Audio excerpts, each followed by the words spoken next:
Okay.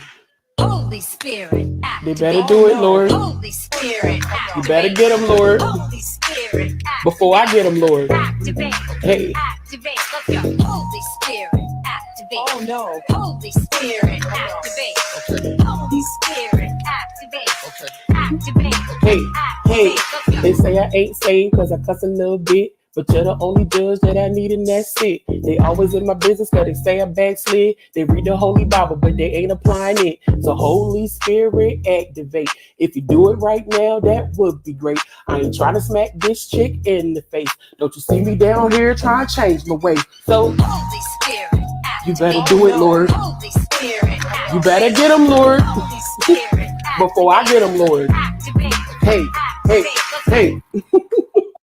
You Hold cannot. on. Okay.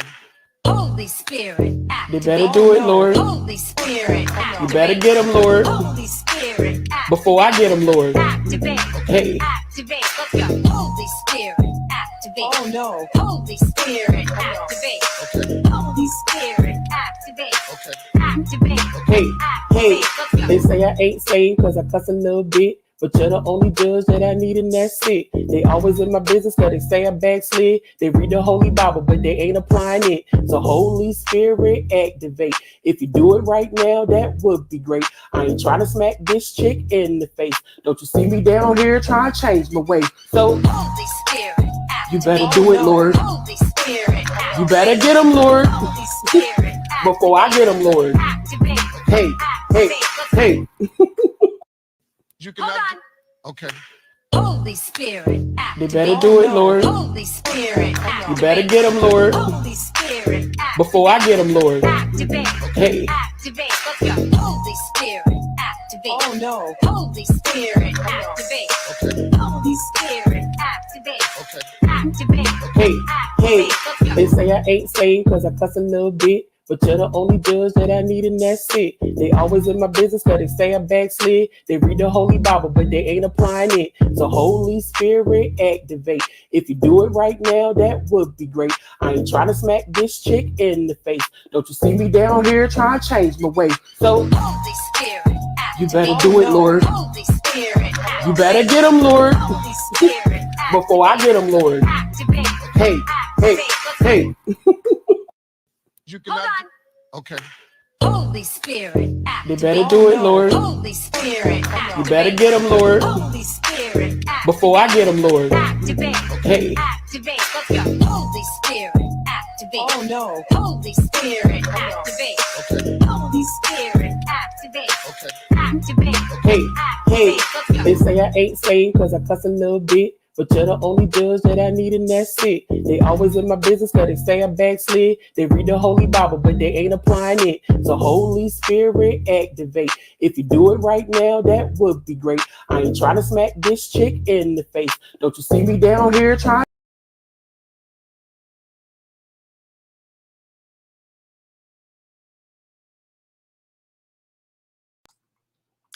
I was coming. Okay. I was on the way. Right. I see y'all trying it in the chat. Can everyone hear me? Hello, everyone. Some of y'all. Hello, some of you. Okay, because a lot of y'all trying. No, I'm not. No, I'm not. Okay. Shawnee, I'm gonna need you to get that together. Look at here. Okay. My teachers used to say the same thing because I feel like if the bell ring and then you walk into class, like, and then go to your seat and go sit down, I don't feel like you're late. Like, I really don't. Like, as long as when you come into class and you like cute and I'm cute, my homework done, like, girl, I'm ready. Or like, what are you talking about? There's a lot of people that showed up here on time and their homework ain't done. They Uggs, they look a mess. All of that stuff. No, it's like I'm really cute and my homework is complete. It's not my fault that I'm not late. I'm popular. That's how I used to tell my teachers too. I'm not late. I'm popular. I can't help it that all of you are like obsessed with me. I really can't help that. Y'all gotta sit with that. Y'all gotta sit with that. I really can't help that you guys are like obsessed with me. Like, and like with the teachers too. Like it was like with my teachers, like all you guys are like obsessed with me. Like y'all want me here and on time, homework done, cute, hygiene, no girl, all of that. You're requesting a lot. Like a lot. Okay? Whatever. I just feel like we should just come in here and be like, hey, Sean. And I'd be like, hey, y'all. And then we should just be friends. Y'all don't want to be friends. You guys, like, whatever. So I love some of y'all. And because y'all trying it today. Skilu, they be trying it. Skilu, they be trying it. So, it's her, not I'm the teacher. What is y'all assignments together? I'm the teacher? Okay. Well, pass y'all the assignments forward so I could judge all of y'all. All of y'all.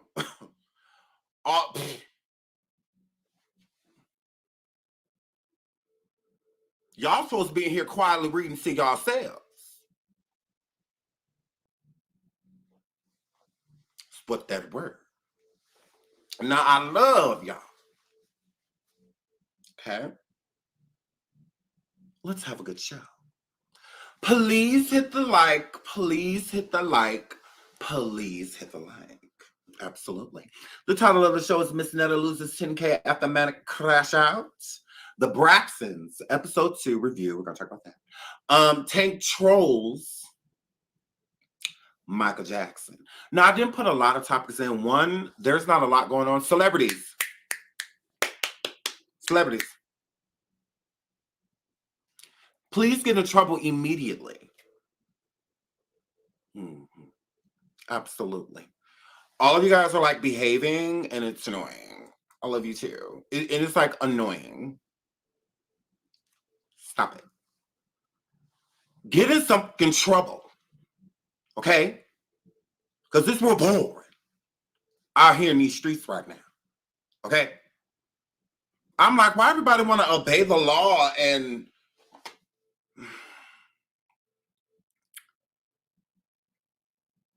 practice monogamy and all of this? No, this is Sodom and Gomorrah. I'm like, oh, y'all got y'all nerve trying to behave this. I said, ew. Like, everybody's on like their best behavior. Like all the people we care about. Because I mean, there's people fucking up, but we don't care about none of them. We don't care. We want the people that we like to ruin your lives, please. Oh my God. Y'all act like y'all get another one. Give us some stuff to report. Breaking news. Little piece. A little piece of breaking news. Tiffany Haddish waiting till she get the places to drink now instead of drinking before. Oh my goodness. Y'all need to get it together. Hurry up. It's real boring out here. Okay? Y'all they done gave Sauce to Santana nuggets. Hello? His big back of the arse got nuggets at Wendy's. Don't nobody go to Wendy's.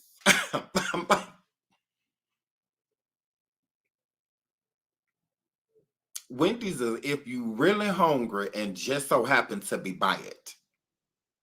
Wendy's is not, let's go get some Wendy's. Not at all. So now McDonald's is because everybody a little piece to being a McDonald's drive-thru. Many people say that they don't eat a McDonald's, be the main people that eat a McDonald's. Okay, I noticed that. People are like, I don't eat a McDonald's, and then you get in that car and it's a McDonald's cup or an empty fry thing, and it's so gays, Frosty. Girl, that is not no for that is cement with milk. It's like eating ramen noodles, girl. Them ain't real. Them is of the devil. Them is of the devil. They make it out of powder, girl. It's a powder milk, girl. Those is of the devil. Y'all better look at here. They are the devil. So I'm just saying, but hey, look at here. Them like the McDonald's French fries. They are the devil. They them styrofoam strips. They is of the devil. Try to burn one of them, girl. It'll change your life. Shout out to Dream Seeker for going over the coffee and getting a subscription like she's supposed to do. Now, celebrities, please get in trouble. Okay, because it's real boring out here in these streets. But let's get into the little topics that I did choose before we get into the Braxtons, because y'all know we've been watching the Braxtons. We've been watching them because we love them. So we're gonna definitely get into that. Hold on. But before we do, can you like listen to me, mouse? Like, God. Let's get into this. So I saw Pretty V. Now this is Pretty V for y'all who don't know what that word. This Pretty V. I saw this. Please hit the like. Please hit the like. Please hit the like. And she dancing to Megan the Pegasus Hirajuku. A song called Nachi Wasa. Samenasa. Stop. Kina. Over there dancing to that, and my girl over there dressed like Chung Lee / Katana, and my girl looking like a Mortal Kombat character. And so she over here, still on top of tabletops. Since I don't know. I don't know. But apparently this is funny. I guess, Pretty V has been doing this for a long time. Over there offbeat, messing up the lyrics to songs, and it is what it is. But people said that this was, I guess, insensitive, and yeah. Social users weigh in on Pretty V's latest video. This is just offensive. Okay, so shout out to the Asian culture. Shout out to the Kina. Shout out to BTS now. Yeah, see, I know my stuff. Shout out to BTS and their families, and hurry up and buy, and hashtag no Asian hate. Shout out to all of it. But the song she dancing to is a little piece of Asian influence, and I'm a girl. Got a little piece of soy sauce on it. Just a sprinkle. The Kina. That's pouring the soy sauce on it. So, and that's in Megan the Pegasus song. Okay? Because that's what you're dancing to, Megan the Pegasus. The only thing I find offensive, in my opinion, is the song. If anybody being offensive, it's Megan the Pegasus. Megan is from Houston. She don't know nothing about no Kina. Ketashe Wasa. She don't know about none of that. If anything's offensive, it's Megan. She the one who running around like she's Sailor Moon in horse form. Running around a pretty pony. I'm a pony. So yeah, I'm like, if anybody's offensive, it's her. Because what is Pretty V doing that's so bad? Don't get me wrong. I understand that her dressing in Asian, attire, or Japanese, whatever, attire she's dressing in. I just think she's dressing it according to the song. I don't get it. People run around making fun of black girls all the time. What's the problem? Netta do it every day. That's a nigga. But she got a mess in front of, the name, and all the, y'all ain't saying nothing to her. You got people like what's his name? Blame It on Quay. Blame It on Quay. That's a boy. That's a nigga. He make fun of women all the time. That, like, he walks around a stereotypical black girl. They're not dressed up as white women or Asian women or anything like that. That's fine, right? I guess it's Megasis is from Houston.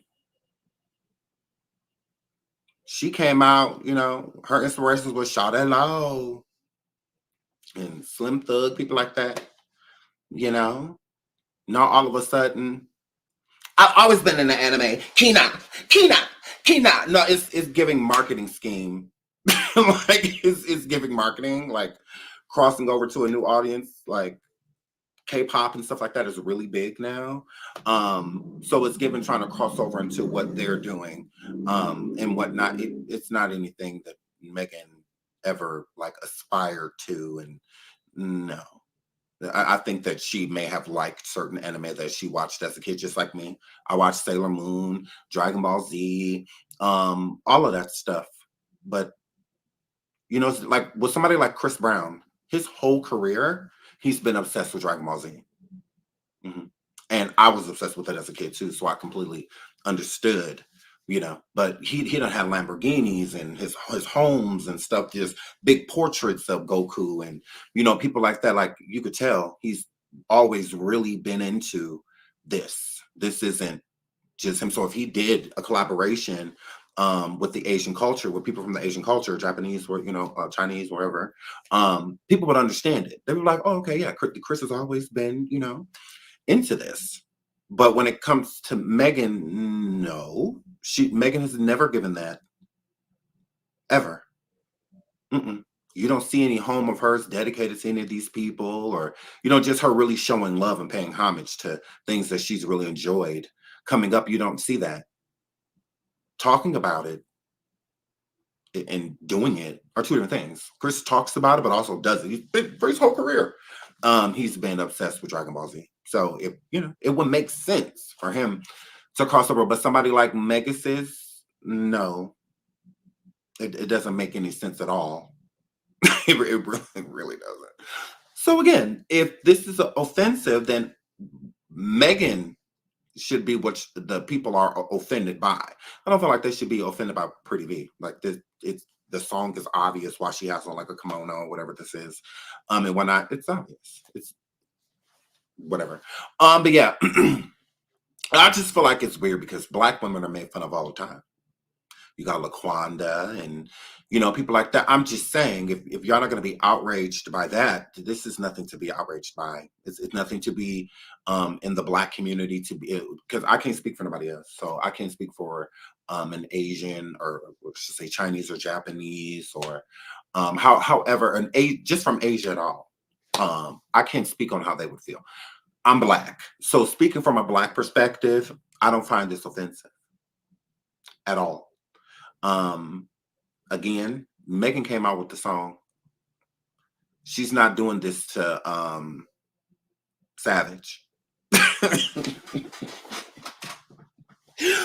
If she was over here playing Savage doing this, I would be like, okay, why? Why, girl? Just explain. I'm not mad at you, but why?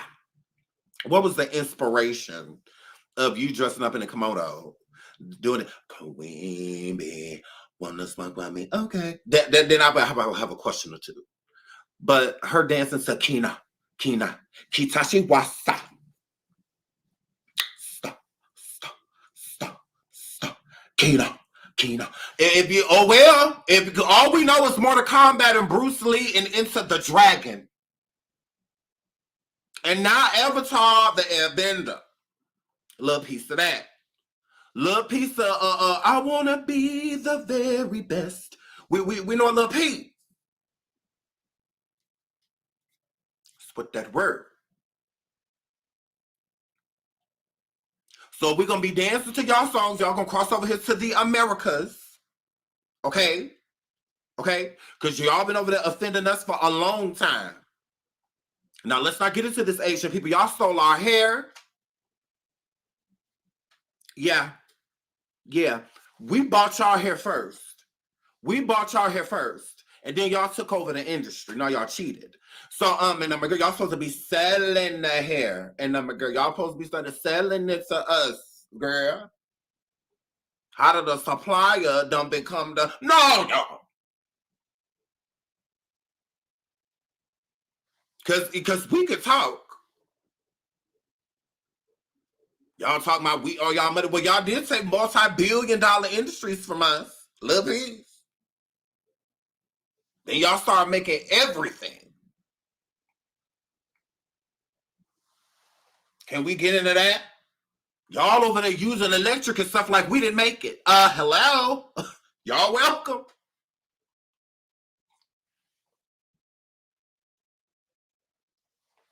Got y'all damn nerve. Talk about some of my fans. I'll be offended how y'all be following me through y'all damn stuff. But do I say something? No, because I plan on buying everything that I'm about to touch. But, I let it ride. There's plenty of them stores around here. I go into the store, I'm turning around, I'm bumping into y'all. Damn. Excuse me. Find everything okay? You know. You know.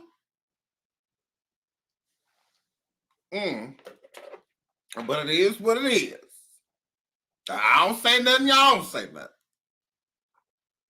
To be trying it. But moving right along. So shout out to Pretty V. I'm not offended by this at all whatsoever. I get offended by people thinking that this type of stuff is funny. No, you do not get to come 2 episodes into the damn show talk about when you gonna finish the R. Kelly. I finally got my member say, you tried it. You got your nerve. You got your nerve. Sean, when you gonna finish doing the reading? Because I got the membership so I can listen to it, so you better do it. Hello? Yeah, leave it to our people. Come in late as hell, talk about some stuff, yeah. I can finally talk now. So I can finally say something when you talk. So we gonna do it talk. So yeah, you tried it. We coming. We coming, girl. look her laughing. We coming, girl. You try. So guys, I'm talking about 72 hours in. I know we episode 3, but hello. I love y'all. Y'all be cracking me up. So let's get into the next team that we have on here. Number girl, before we get in on now. Hurry up. Okay, so Tank said this, y'all. Hey. Not a heart attack. Lord. You saying, my man. I mean, you admire, you're revered, you're associated with music, my brother. Everybody loves and respects you. If there was Magic Johnson, now there is LeBron James. That is the ultimate evolution of a man who can play all 5 positions. We talk about Chris Brown. We're talking about the evolution of Michael Jackson, the evolution of Usher, the evolution of me, the evolution of Genuine.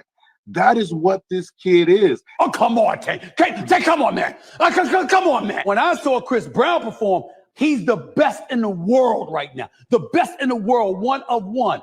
I'm just challenging the next level. Like, I didn't know there was a next level after Michael Jackson. Chris Brown is, in fact, better than Michael Jackson. What? Do you understand what you're saying? Tank, do you understand what you're saying, my man? I mean, you're admired, you're revered, you're associated with music, my brother. Everybody loves and respects you. If there was Magic Johnson, now there is LeBron James. That is the ultimate evolution of a man who can play all 5 positions. we talk about Chris Brown, we're talking about the evolution of Michael Jackson, the evolution of Usher, the evolution of me, the evolution of Genuine.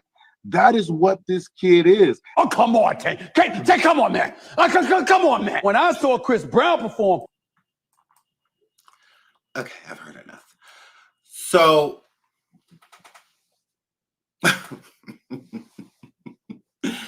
here's my thing. Please hit the like. Please hit the like. Please hit the like.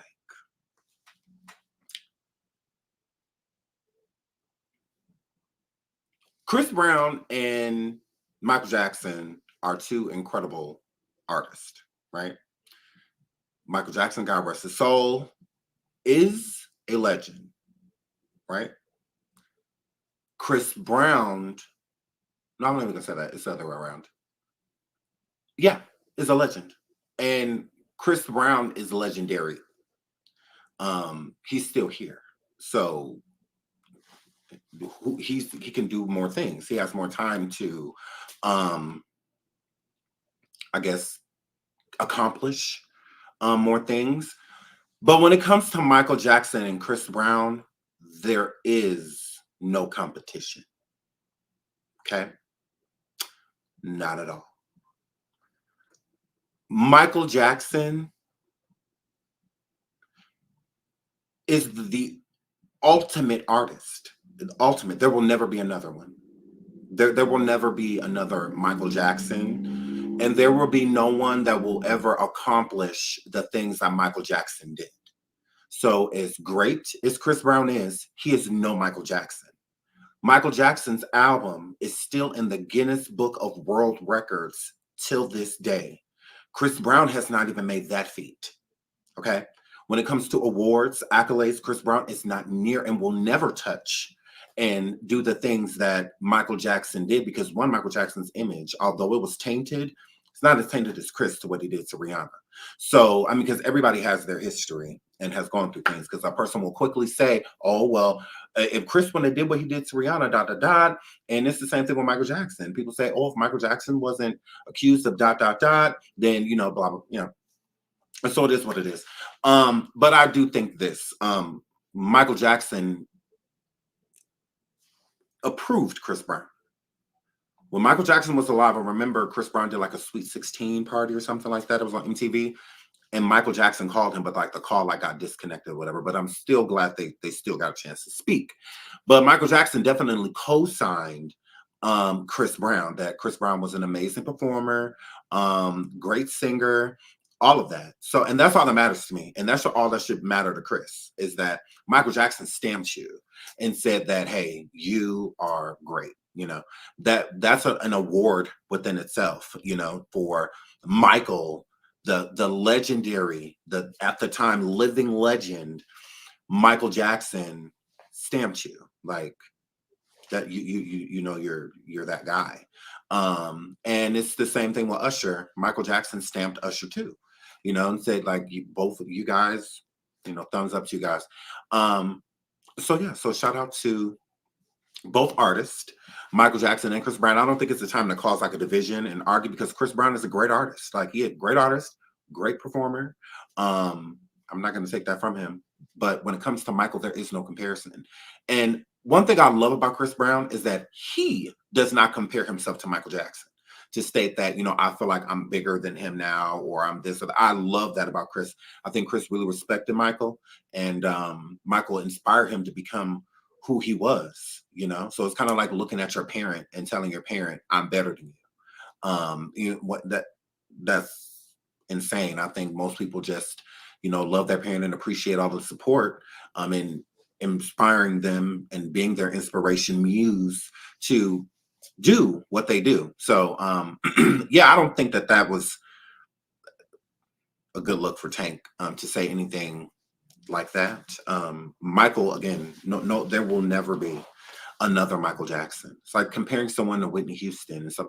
Like, there will never be another Whitney Houston. There what Whitney did, and it's the time that they did things. Michael Jackson actually started movements, you know, real movements, to where people got together and in a good way. his philanthropy and stuff like that. Same thing with Whitney Houston.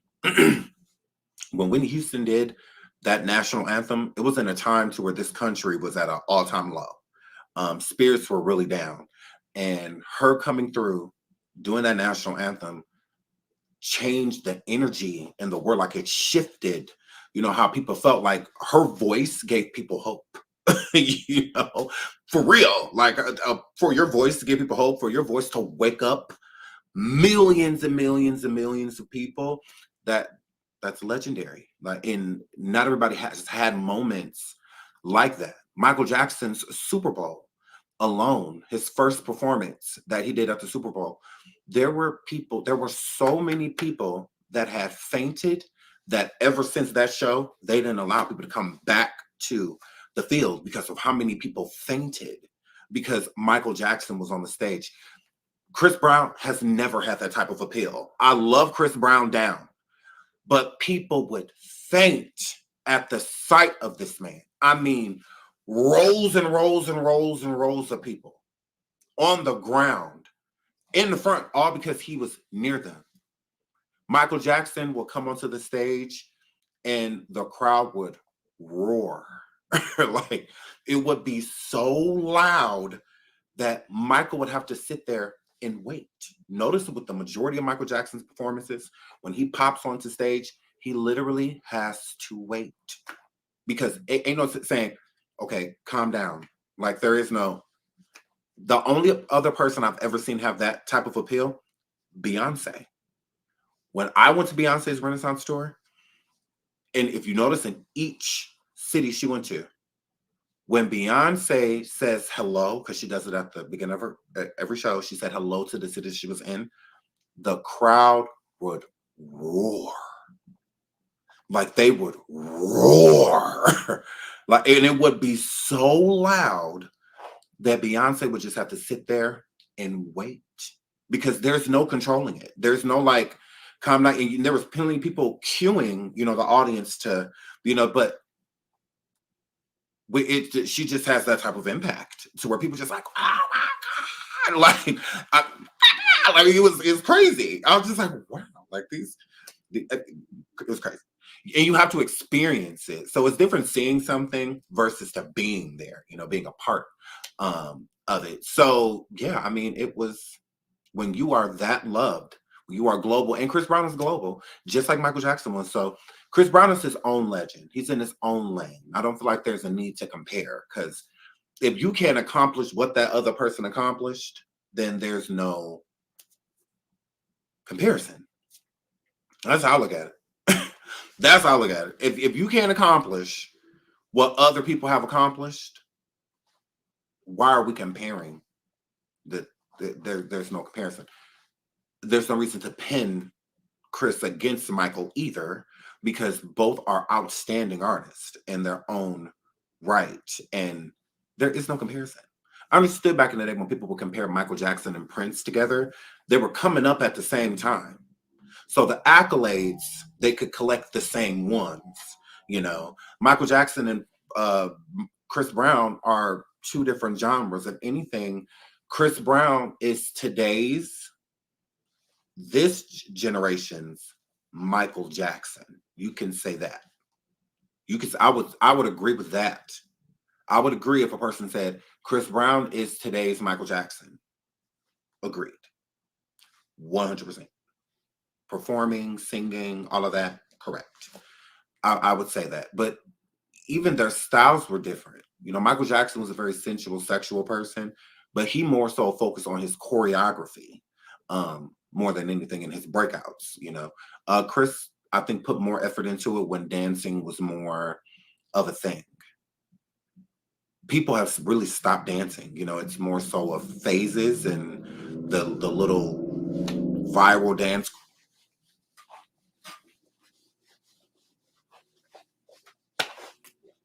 The little TikTok stupid stuff, whatever. So people have stopped dancing. You know, it's either you twerk or you TikTok. Do either twerk or you TikTok, you know? So dancing ain't what it used to be. Now when people like Omarion and Chris Brown and people like that, when they dance, people look at them like, Okay, like all that was unnecessary. It's like, no, it's art because you can't do it. So you can make fun of. I can make fun of ballet all day long. I can't do it. I can't do it. But I can make fun of it. But I still can't do it. No, I cannot get on my tippy toes and do none of that. So, but people will look at it just like, ugh, you know. But it's art, you know. So yeah, I think that dancing isn't taken as serious as it used to, so it's hard for Chris, you know, to take it serious too. I think it's the same thing with people like Omarion and everybody else. It's like dancing has been dumbed down. It really has. It doesn't take much to be able to do it. So it's not like everybody can dance. Now, if you base it off what people are doing on TikTok and, you know, the little dance crazes and stuff, everybody can dance. Everyone. Back in our time, you know, in the times before, it's like dancing was a talent. Doing the chicken head. Do y'all know how long it took me to learn how to do the chicken head? And I'm a girl. Doing a pool palace, all of that. That took time and effort. And efforts. And I'm a girl. That it was hard. It wasn't easy dancing. It wasn't. It was not easy. And I'm a girl. Now in the 90s, a little piece of easy, and in the 90s, girl, it was, you know, it was a little easier. That's what that word, little piece of easy, you know, the tootsie roll, and you know what I'm saying, girl, doing the creep, yes, doing the creep, girl, it was a little piece of easy, girl, you know, but nowadays.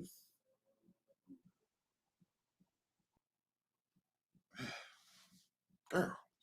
But yeah, it took time to do what we had to do in them, my girl. Okay. That's just what that were. We was cute though. We was fire. Y'all can't tell us nothing. That's why I be laughing at my kids' age generation. So I was like, girl, we were bees. Girl, we would have sat all y'all down. Like, dancing, we really didn't have like a lot of outlets. So like dancing and singing and rapping and stuff like that, we did a lot of that. Like all of us. Like even if you weren't even an artist, but if your family was, you was doing it too. Your family was dancing, you was dancing too. You know, so we watched music videos and would recite choreography all the time. Like that's what we did. Like Sierra and Goodies, Aaliyah, you know, all of them, Missy Elliott, we was learning all of the routines in our girl. Absolutely. We was in a club not hitting a Cupid shuffle. We was in a club hitting the whole routine to a gossip-ish, girl. Girl. We was in the club doing a whole right there video. Okay? Y'all tried it. That's just what that word.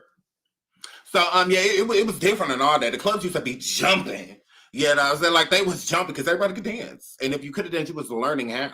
So it took effort to learn how to dance. So even if you didn't, you got more experience with it and more rhythm just because you were trying, because it actually took effort.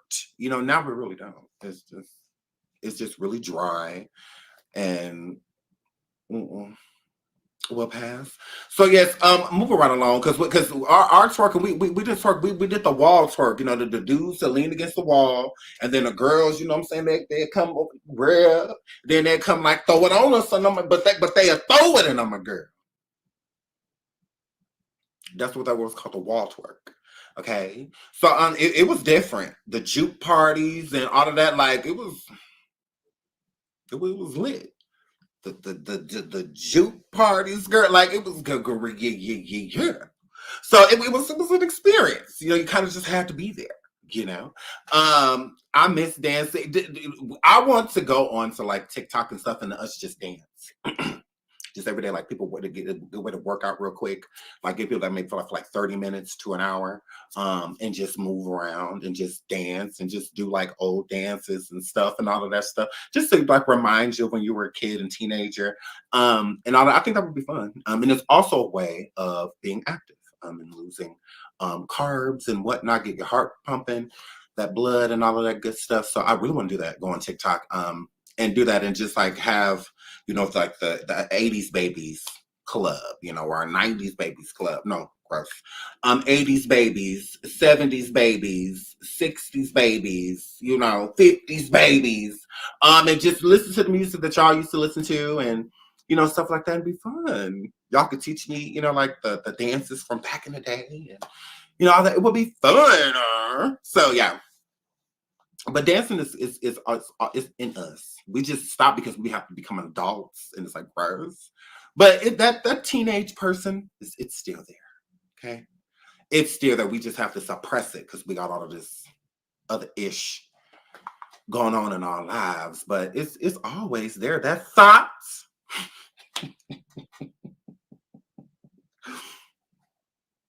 That thought will always be in our heart. Okay, that little piece of thought that's in us. That little piece of go ahead. Okay, that little piece, it's always inside of us. Okay, and they never gonna go nowhere. So I love you guys. So moving right along. Shut up, Tank. Tank, girl. Loser match. Okay, switching gears. Let's get into no, because I'm not gonna pull that up because if I do, We TV be striking. I ain't got time for that. They be letting the neighborhood talk play it, but then we play it, and then it's, you know, strike. Okay, moving right along. Let's jump because I took my notes. So please hit the like, please hit the like, please hit the like. Over 1K in the building, please hit the like. So y'all, I watched the episode of the Braxtons, and they're on episode 2. If y'all haven't watched, it's over there on WeTV. They're on episode 2. Okay. And I do feel like this season is worth the watch. I absolutely do. I think that Trina really needs this. I think she really needs this. And I also think that Tony really needs this as well. And the reason I say that is because I don't think either one of them have grieved the situation in its entirety of losing their sister Tracy. I don't think that they have done that. Now, they do talk about Tracy a little bit more in episode 2. They do. And I love Tracy. So yeah, it just made me super sad watching it. So let's jump into Trina. So Trina, let me put them on the screen for the people that just for that don't know who I know. Hold on, let me go back. Go back to the comments. Shout out to Miss Live 3D TV Reaction. I'll make sure y'all get over there and subscribe. She says this was so hard for me to watch. I agree. I said the same thing. I'm like, it's so sad. Like, it's hard watching shows, and it's just so sad, but it's, you know, you have to watch it so you can get to what's coming, you know, after. And so yeah, it is sad. It is sad. I will say that it is very sad. Well, actually I can pull it up on the screen. I just won't play it. I won't play the audio. I'll just pull it on the screen because it is a point that I do want to talk about. Can we not? Thank you. Okay, all right, here we go. Pause it. Pause. I don't even want that plan, Lord. I don't even want that plan, Lord. So, okay, back into the Braxtons. Trina, please hit the like, please hit the like, please hit the like. She said she feels like she shouldn't have watched her sister Tracy pass away. Trina and Evelyn Braxton, which is their mother, they were both present when Tracy took her last breath. And Trina realizes like now that maybe she shouldn't have done that because she is a really fragile person. And Tawana tried to warn her because Tawana was like, you know, you are a really sensitive person. I don't know if it should be you. You know, I think that it should be somebody else that's there because this will affect you more than you think. And it did. And Trina admitted it inside of the therapy session and stated that, yeah, I probably shouldn't because it's been tearing me apart. You know, now every time I close my eyes, I see her in, you know, the clothing that she was in before taking her last breath. She said it was like watching Tracy leave, like her personality, her spirit, like everything about her was like, at one moment, the smile was getting smaller and smaller and smaller till she's just gone, you know. So I think that really, really affected her. You could tell. So to just watch one of your best friends just perish right in front of you, and there's nothing you can do about it. You just have to sit there and just watch them suffer. Yeah, it was a lot. So yeah, I think that she really needs this, and I think she needs to be, not because I don't think Trina needs this because she needs to talk to someone, not just that. I think Trina needs this. The reason why all of them need it, the reason she needs this is because Trina feels alone. They are all going through the same thing. Why does Trina feel alone? She shouldn't feel alone. That's why it's surprising that with Tracy passing away, that it didn't bring the sisters closer. Because you're all going through the same thing. Now, I understand still needing your space because you still have to deal with life. You still have to go through life. You can't just put life on pause because the inevitable is happening. Everyone comes to go. It's just the expectancy, who's going first. That's what we don't know. We assume that it's mother before daughter or father before son, but sometimes it's the other way. A lot of times it's the other way, to where parents have to bury their children instead of children burying their parents. So we don't know. That's where the whole saying life is short comes from, because you never know. So Trina feels alone. Trina says that she does not sleep. She stays up to, when she's finally going to sleep, she's already met the sun. It's already daytime. It's 6, 7 o'clock in the morning, 9 o'clock in the morning, she finally fallen asleep. Because every time she closes her eyes, she sees Tracy in that devastating moment. And it just keeps playing in her mind over and over and over. When her eyes are open, just like us, when our eyes are open and we're moving around and we're doing things, it keeps us at times from thinking of what we're hurting, what's hurting us or what's bothering us. You can keep your mind off of it, but when you close your eyes, whatever's affecting you, you are trapped in your brain now. You are trapped in your mind. So whatever you are trying to avoid, there are no distractions. That's why it's hard to sleep.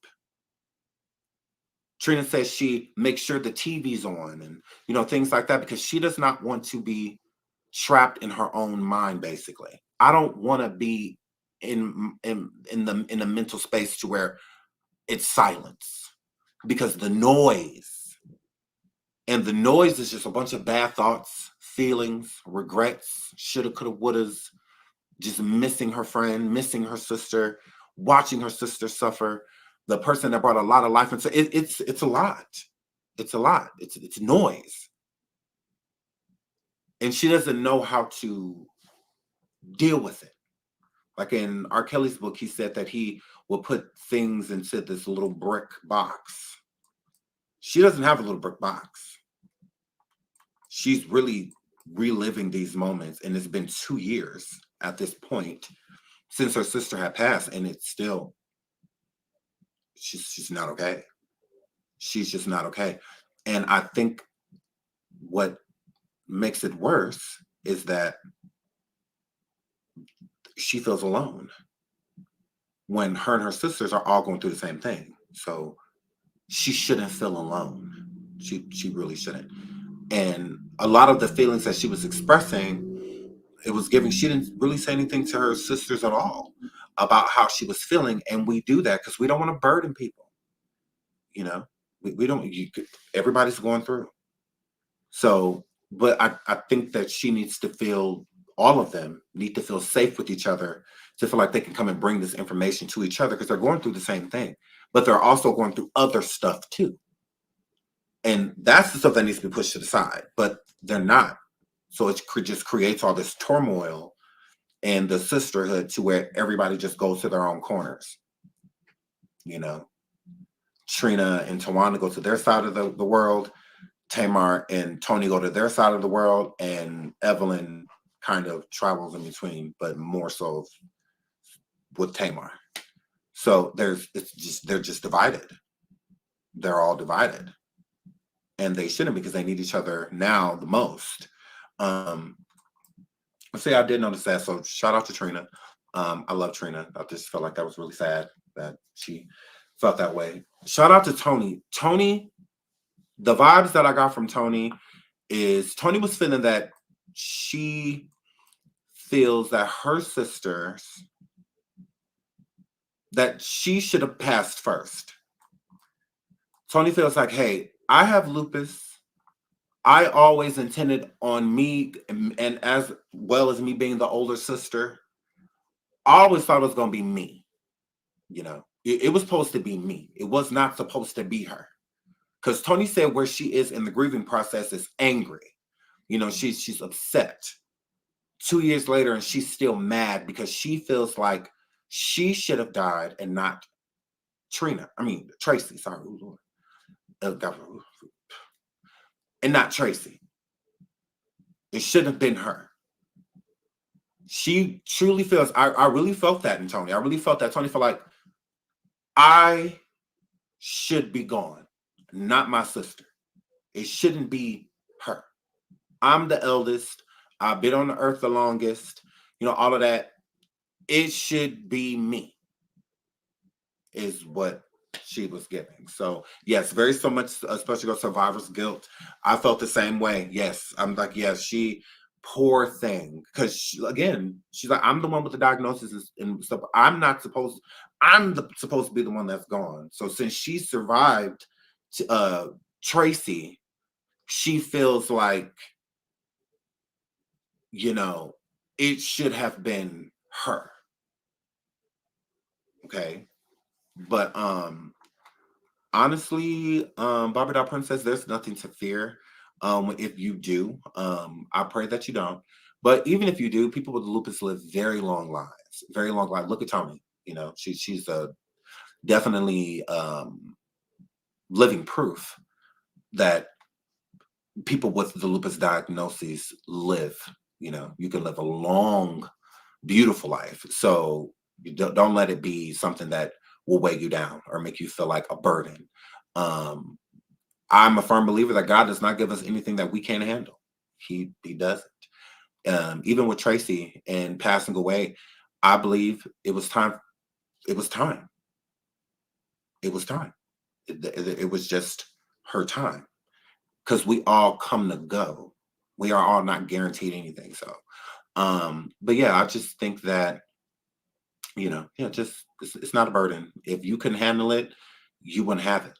So, and if you don't, it's because you couldn't handle it. That God don't feel like you can handle it. If you do, it's because God feel like you can handle it. So, you know, if you couldn't, he wouldn't bear it on you. So yeah, that's how I feel about that. Yeah, no problem. That's how I feel about that. But yeah. So yeah, I felt bad for Tony, really bad for her. Tony also revealed that her parents raised them to, I ain't gonna say, because that Tony tried to clean it up. I feel like when she said that, what I was getting, Tony don't always have to take care of her family. Tony has always had to take care of her family, even slipped to made it seem as if she felt that Tracy was like her daughter. You know, all of her sisters are like daughters to her because she's always had to take care of them. She's always had to look after them, even financially. If you think about it, when the Braxtons, when Toni Braxton came out before she did, they were pushed as a group, her and her sisters. Tony, Babyface and whatnot, they wanted Toni. They did not want her sisters. They just wanted Toni Braxton. So they were always pushed as a group. Okay. So she grew up singing with her sisters. So they, again, they're not just in church. They were a group. All right. The group was broken up when Babyface chose just Tony to work with. He really liked her voice. He liked the baritone, you know, the bravado. I mean, he loved it, and was just like, yeah, you know, he felt like she was like the next Anita Baker, if you will, and he signed her immediately. And when Tony got that record deal, I feel like her family I think Tony looked at it as me signing this record contract and going on as being an artist is going to get me away from my family. And not in a bad way, just a separation. She was raised with her sisters. She's the oldest. She always had to look after her sisters. She's over it. You know, so she was young when she was chose to be on their record label and whatnot. So she like to be a breakout star, you know, and do her own thing, be separated from these sisters. Not any, I don't feel like it was anything negative. Everybody needs their space, you know. And when she finally got it, I think her family became more of a burden to her, because now she's financially responsible. Oh, Tony got a record deal, so she's gonna take care of all of us. She's gonna put us, you know, the family, all of that, you know, blah blah blah. And she did all of those things. That's why Tony became, why she went bankrupt so many times throughout her life, taking care of her family. And I mean, let's keep it real. That's what she bankrupt multiple times, taking care of everybody, and that's no way to live. It's no way to live. So I think that, because Tony also kept relating to how she copes with certain things, is going back to right when she basically got her record deal. You know, when she first got her deal, just thinking about how exciting life was and all of these new decisions and stuff that she gets to make. You know, I think she was really excited for that. And then to get it to realize, you know, let's just say it was innocent. You know, back then she had a lot of innocence, and, you know, she really misses that. It's a really happy time in her mind when she goes back to just getting her record deal, before any money came or anything like that. So she was really happy. You know, it's the last time she could remember genuinely being happy. I'm sure besides like having her kids and stuff. So yeah, I think that she felt like when Tracy passed away, it was like a child of hers was passing away, not because she's angry. You know, Tony's angry, like it should have been me before her, like a mother would say about her daughter. See what I'm saying? So most mothers would say that, be like, it should have been me because you're the parent, you know. So it's, most people in, you know, life, the father and the mother goes before the son and daughter. So yeah, I think that's why she felt responsible, you know, for Tracy. And I think she hasn't grieved Tony. I think she's fighting it because she's like a parent to the situation, instead of like, I got to keep going because I got my other children.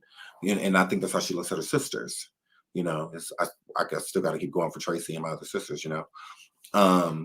So yeah, I felt bad for Tony, hearing that. Tamar says she's over begging for her sister, for sistership, from her sisters.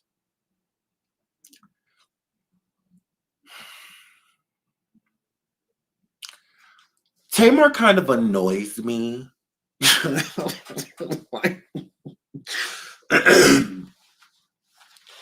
I be trying so hard to like Tamar. I really do. I really do. I really do. I've been trying. I've been, you know, like trying to give her grace. Like, you know, she's also a sister, you know, all of that. I just don't like her. Tamar,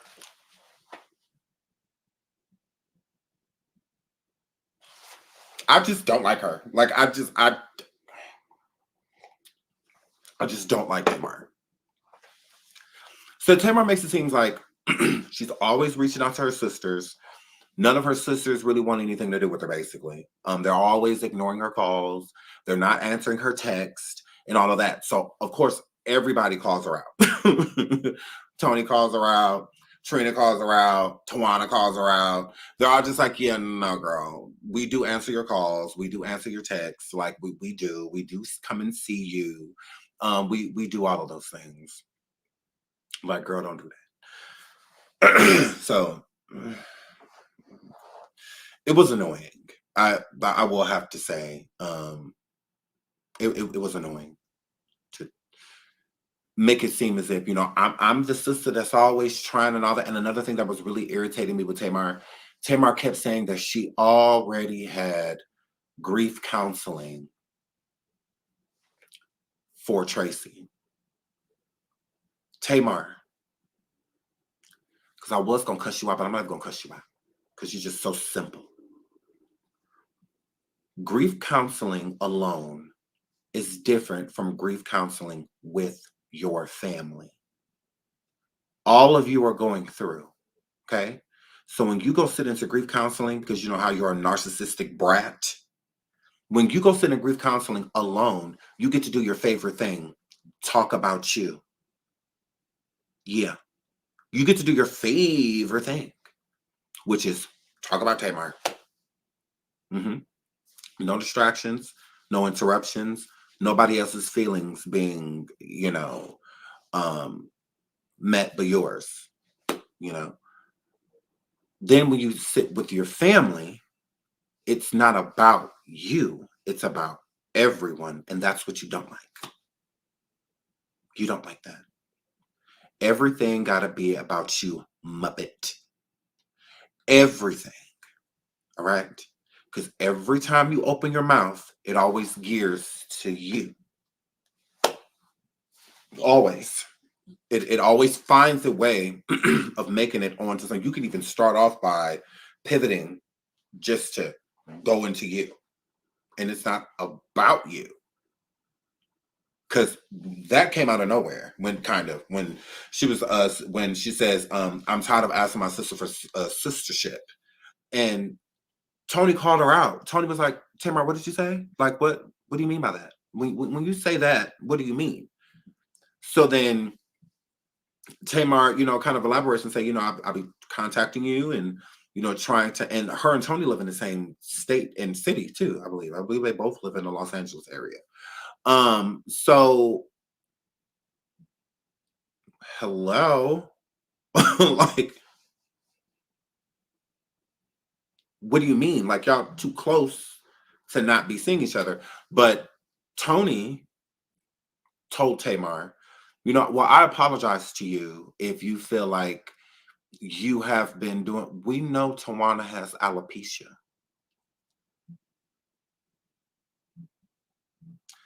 Tawana to me is, I love Tawana. I love Tawana. Tawana's beautiful. I love Tawana. She has alopecia. We know that. Shout out to her. And I'm glad she's embracing it. I'm glad she's embracing her alopecia. Yeah. So shout out to Tawana. Yeah, I love Tawana. That's my girl. Trina is now my favorite. It was Tracy. Well, it was Trina and Tracy.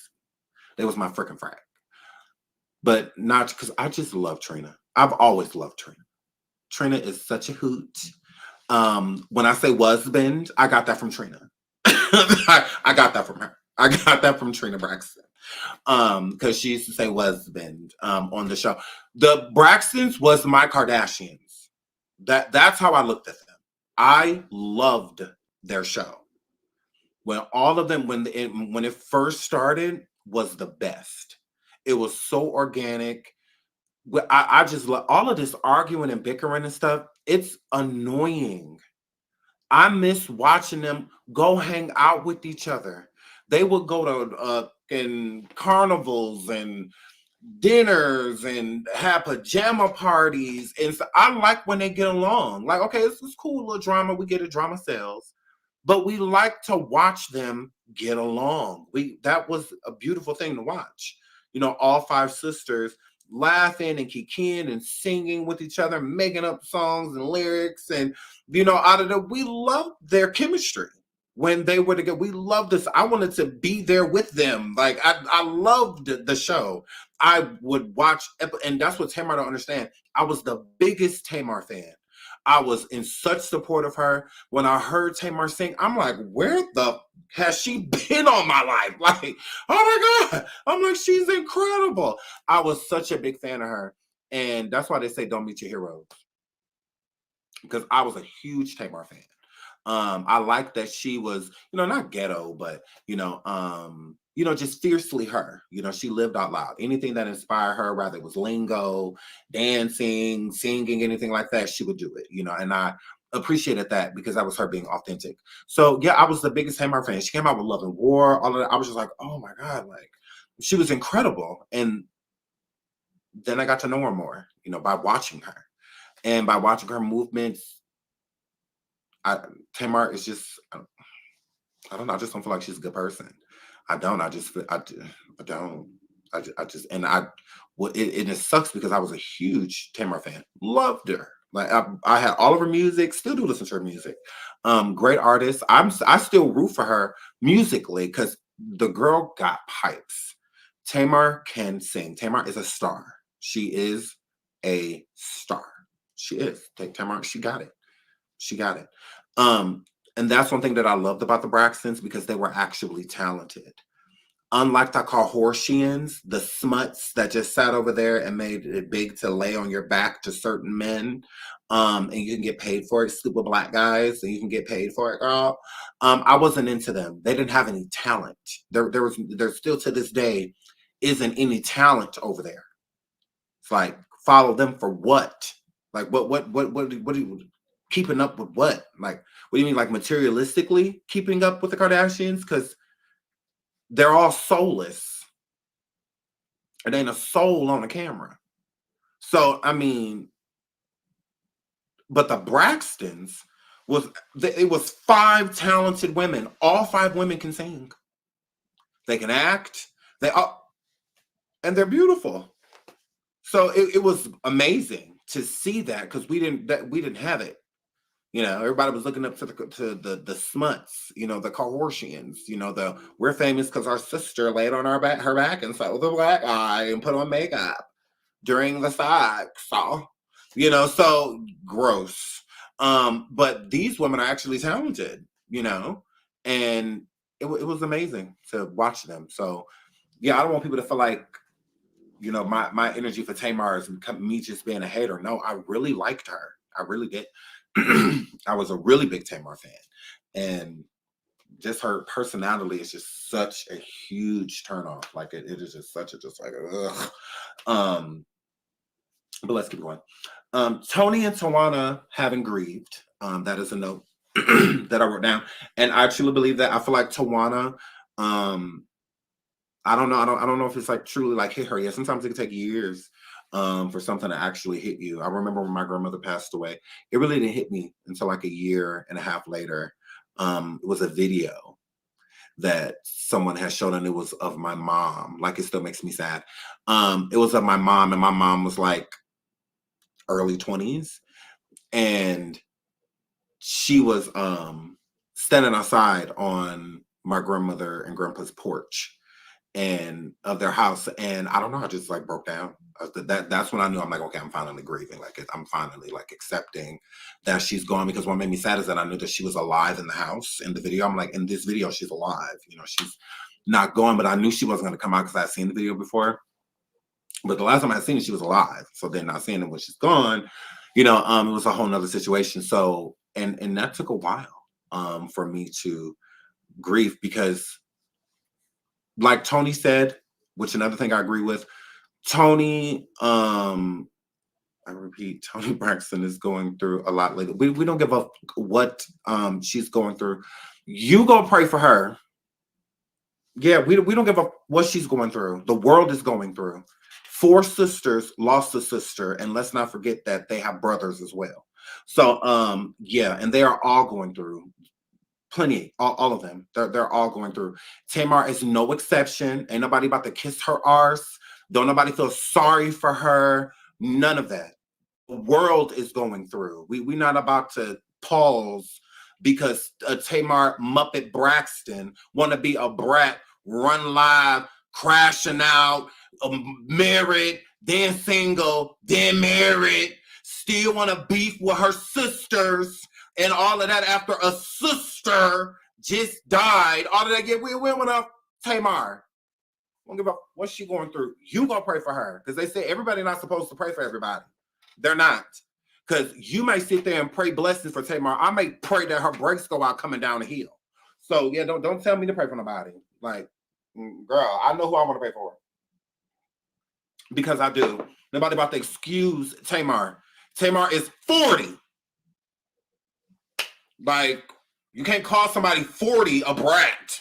Like, no, we don't care what she's going through. Oh well, everybody going through. She don't give a what I'm going through. I could be going through hell right now. Is it gonna stop Tamar Day? Is she gonna stop and get on her hands and knees and think about Sean and pray for Sean? No. So why I gotta pray for her? I don't, and I won't. I'm gonna pray for people like Trina. Oh, the girl, the woman sitting over there can't even sleep. Can't even sleep. Because if anybody should have, out of all of those sisters, if anybody should have watched Tracy take her last breath, it should have been that bitch Tamar. It should have been her. The one that treated Tracy like dirt. The one that dogged that damn woman. Always wanted to make her feel beneath her. Less than. It should have been Tamar. And now the main sister, Trina, that was always there for Tracy, she had to be the one to do it. And now she's traumatized. She can't sleep. While the Muppets over there knocked out and can't decide whether she married to the white man or not. But let me pray for her.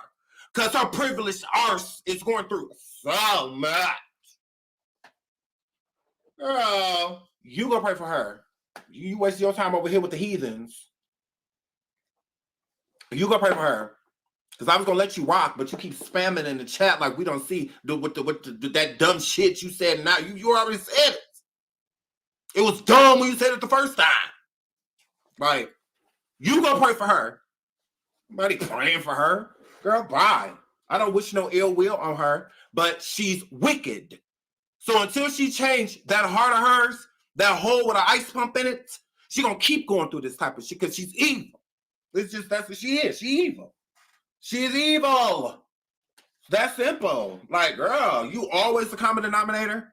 It's always a problem when it comes to Tamar. Tawana, you can see that she's sitting there loving on Tony. She loved her sister. Trina, you can see that she loved Tony. She loved her sister. Same thing with them three. But then you throw Tamar in the bunch, and then all of a sudden it's a fucking problem. All the time. Then nobody had no attitude in that meeting. They sitting there actually trying to grieve and trying to figure out what's going on with one another. But she's sitting there.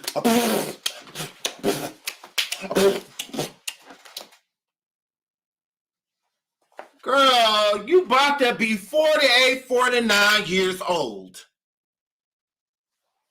She the only one on social media. My family's evil. The only one. The only one in America. I hope my marriage / I'm still single survives this. Your sister died and your family's trying to grieve and you worried about JR? JR, the black girl fetish banger?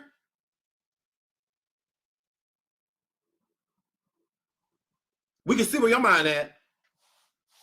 And then it say, my fam, I should have never came back to the show. Girl. But she the only one. Tracy ain't saying nothing. I mean, Lord, God forbid. Lord, it's too many of them. Trina ain't saying nothing. Tawana ain't saying nothing.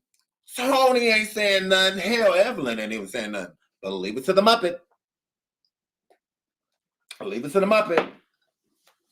Leave it to the Muppet. We get that Tamar has issues, but she's closer to leaving the planet than staying on it. So this is how Tamar gonna be forever. You either deal with it or you don't. There's no changing for Tamar. She would have did it already. Tamar is comfortable being who she is because she is a narcissist. Narcissists don't believe in changing because they don't see nothing wrong. If a narcissist changes antics, that's it. A narcissist may change their antics, but those stripes are going to still be the same. Tamar going to pass away this way. You could be 50, 60 years from now. She's going to be the same. My family's evil. She's still going to be the same way. 100%. This is it. Like, this is her. There is no change. She's about to be, what, 48, 49? If you ain't changing that many, you never will. You think you're going to live 50 years one way, and then all of a sudden, you just, like a flip of a coin? No. This is her. You just got to deal with it. So, like, yeah, it is what it is. And I think that's why Tawana is where she is with Tamar. What did Tawana say to Tamar? Tawana said, because clearly Tawana and Tamar don't really get along. You can tell. And I believe the reason they don't get along is because Tawana is over Tamar. Tamar always makes everything about her. She's over it. She's over Tamar's attitudes and how she treats people. Where she's at is, I love my sister, but she can stay over there. Like, I'm good. Like, if she ever need me, I'm gonna be there. But like, other than that, I really don't care to be bothered with her. I really don't care. I'm all about energy. If it's good energy, positive energy, I'm gonna like be like a multiple flame. But if it's negative, I'm staying as far away from it as possible. Okay, and that's how she feels about Tamar. You can tell, because Tamar says, "Okay, well, I called you. I'll call you all the time and text you all the time. You don't answer me." And Tawana says, "Yes, I do." Tamar said, "Well, I called you yesterday, and what happened?" She said, "I answered, or I called back, or whatever." And she said, "Yeah, but that's only because we taping." So Tamar feels the only reason why Tawana, after she just said that Tawana don't answer her calls or texts or call her back, she don't do none of that. I called you yesterday and you did exactly what I'm saying that you don't do, but you only do it. And then when she says, "But I'm clearly I do," and then she's like, "Oh, but you're only doing it because we're taping." What? Like, your point is that you try to contact your sister and she don't answer. And Tamar brought it up. Tamar said, "Well, I called you yesterday, and what happened?" Tawana said, "I answered." Like, hello. And she, "Yeah, only because we taping." Why does it have to be because y'all taping? What are you talking about? I answered because you called. Like, you my sister. Like, why would I not answer your call? Like, girl, cut it out. And then now I'm only answering your calls because we back filming. Are you kidding me, Tamar? Like, don't do that. And you could tell, because even Tawana says, "Everybody know I got receipts." Tawana, like, "I got the receipts." But Tawana, like, "I don't even care to pull them up," because Tawana knows, even if I pull up these receipts, Tamar's still gonna find another way to make me wrong. So what is the point? That's stressful. I choose the route of peace. You say I don't call you? Oh, well. Girl, I don't call you. Oh, well. Okay, I guess I don't call you. You say I don't text? Okay, I don't text you, girl. You call, you say I don't answer your calls? Okay, girl. I'm just gonna eat it. I'm just gonna eat it. Because I don't have time. So it's more so like letting Tamar win. It's like, you got it. I don't even care to pull up any receipts or anything, because you're just gonna find some type of way to make it about you, or to try to keep moving the goalposts. So yeah, I'm good. So she's like, "I know you," and yeah. So Kevin Jr. has a warrant. They find out in the episode, which is Tracy's son. Okay, he has a warrant. Tawana was hinting at, because Kevin Jr. is going through a divorce right now, and she was hinting at, she feels like Kevin, his wife or ex-wife to be set him up, called the police while filming, and got him arrested while they were filming. Now, of course, when they were filming this, because it's not live, you would have had to have known that he was going to be there. So it's a high probability that it was her that sent the police over there while they were filming and got Kevin arrested.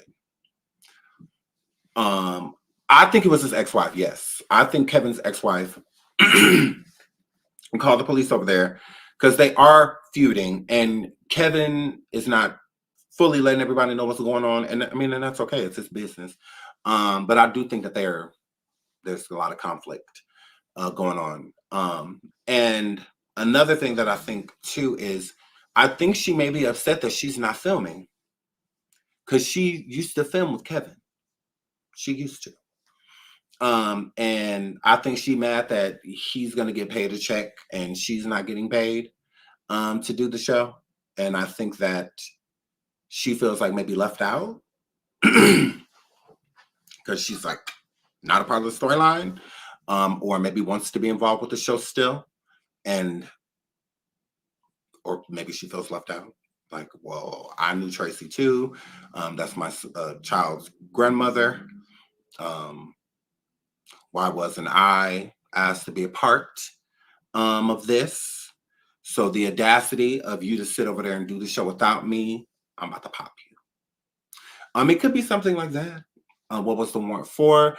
They haven't explained that yet. Now, Della, you know I'm nosy as hell.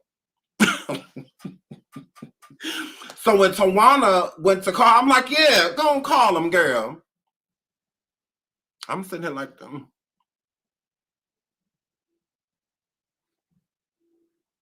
trying to read Tawana lips and girl, what it do, girl? Ooh, girl, what it do? So, yes, you know, I'm nosy as hell. So hopefully on the next episode they tell us, girl. But they didn't tell us, girl. They didn't tell us. I was mad. I was like, no, they know we nosy as hell and we need to know everything. Shout out to Sonia for being a member for 32 months. Yes, she says, hi to the second verse. It's my second favorite verse because I'm the first, period. Thank you, sweetheart. Shout out to S. Douglas for becoming a member. Thank you so much, sweetie. Shout out to, Ooh. Shout out to Victoria for sending a super sticker. Thank you so much. Thank you so much, sweetheart. Thank you. Shout out to Melanated Queen. She says, I remember when the mama told Tamar she slapped the fire out of her mouth in front of the world. I absolutely cackled. She need a foot or two. Correct. Tamar is a lot. She's absolutely a lot. Thank you so much, Melanated Queen. Shout out to Gemini Twin for gifting 5 memberships. Thank you so much, Gemini. I love you, sweetheart. Thank you. Please thank Gemini in the chat if you got a membership. Please. Thank you. So, yo, I don't know what Kevin went to jail for, but hopefully they tell us in the next episode. Because I don't think it's something I don't. It has something to do with his wife. Because what would the warrant be like for that?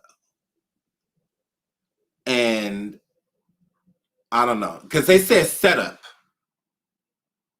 So it's like, did she call and report something to get him? Like, girl, I don't know. First I was thinking like maybe like, was it like child support or something like that? But I don't even know if she has him on child support. So I don't know, because they had been separated for a while, and then he sent her divorce papers. Wait, no, then she sent him divorce papers. And this was after Tracy passed. So, I don't know, girl. I don't know, but interesting. So he had a warrant. They think he was set up by his ex-wife. He really didn't get a chance to say much because he got arrested pretty much right after that. So Tamar got mad when Kevin was getting arrested because Tamar did this one. Another thing I don't like about her. This is another thing. She says she talks to Kevin Jr. all the time, but Kevin Jr. didn't tell Tamar that he was getting divorced. He didn't tell her that. He also didn't tell her that he had anything going on with the law. But Trina knows and Tawana knows what's going on with Kevin Jr. It gives that Tony and Tamar really don't have much to do with Kevin Jr. That's what it gives. 100%. It gives that they don't talk to him much. Because why would he? Because he feels comfortable talking to Tawana and Trina. He tells Tawana things. He tells Trina things.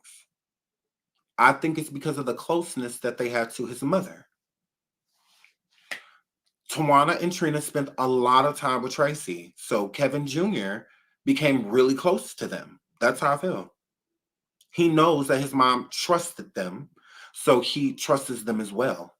That's just, if anybody could step in and like calm him down or help him get on the right track, it would be Tawana or Trina.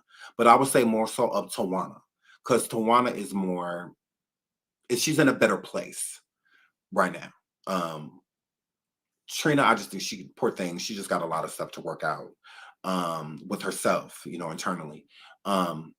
But yeah, I think that he realizes that, my mom trusted y'all. She did. Y'all was always there for her.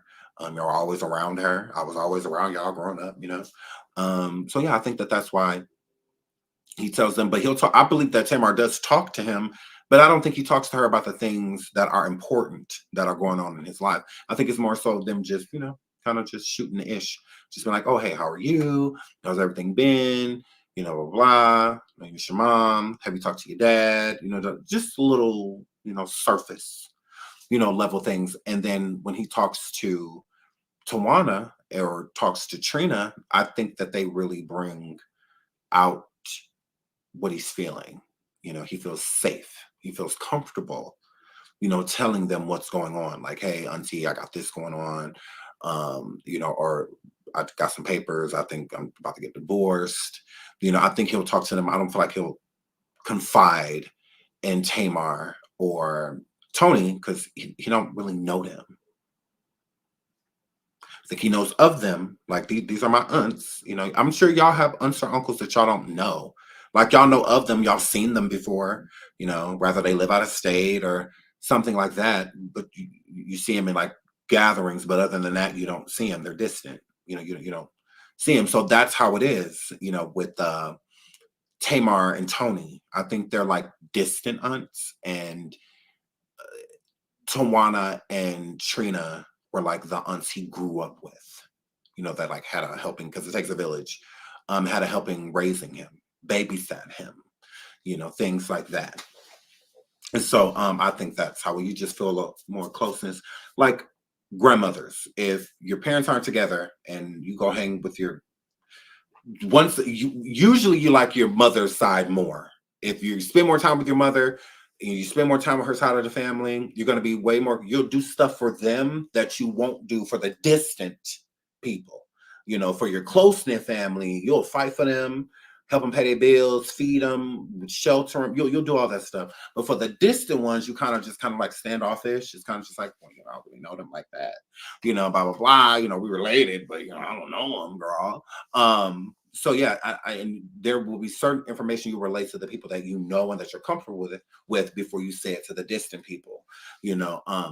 That's what I was getting from that situation, because Tamar was completely in the dark about what was going on with Kevin, and so was Tony. They had no idea what was going on, but Tawana did, and so did Trina. And I don't believe that Kevin told one sister and they told the other, like he told Tawana and Tawana told Trina. No, I think he told both of them, and I think he told them individually. I do, because they check on him, they contact him, they visit him, they stay close to him.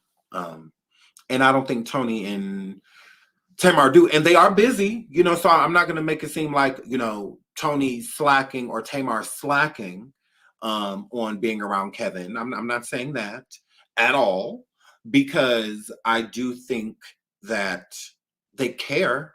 They're busy, they tour, and all type of other stuff. Tony got the Vegas residency, or not Vegas, it's somewhere else, I think. But her residency and tour going on with Cedric the Entertainer, and all of that stuff. So I get it, you're busy, but Tamar or Tawana and Trina make time. They make time, and their brother Micheal, he makes time for him too. Kevin Jr. is really close to Micheal as well, because Micheal and Tracy lived in the same state. They live right by each other. So because that's how the separation was. It was Trina and Tawana in Georgia. And was it Georgia? Well, I would just put it like this. Yeah, well, whatever. And then in North or South Carolina, I think it was North Carolina. That's where Micheal and Tracy lived. And then Tony and Tamar stayed in California. Yes, Micheal is the big brother. So yeah, Maryland. Shout out to Lorraine, Maryland. Yeah. So that's how that went down. So yeah.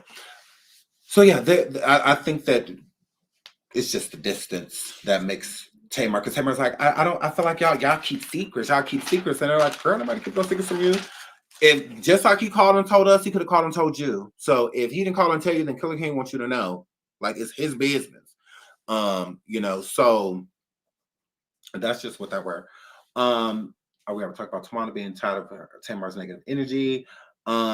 Evelyn gets angry and she yells at the daughters. Okay. I get that Evelyn is frustrated with her daughters not getting along, and it is what it is. Whatever. But what Evelyn doesn't, the reason why your daughters don't get along, Evelyn. Okay. Let me show y'all something.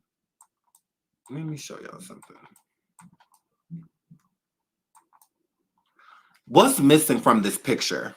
What family member besides Tracy and her brothers are missing from this picture? Who is missing? And she wondering why her daughters don't get along.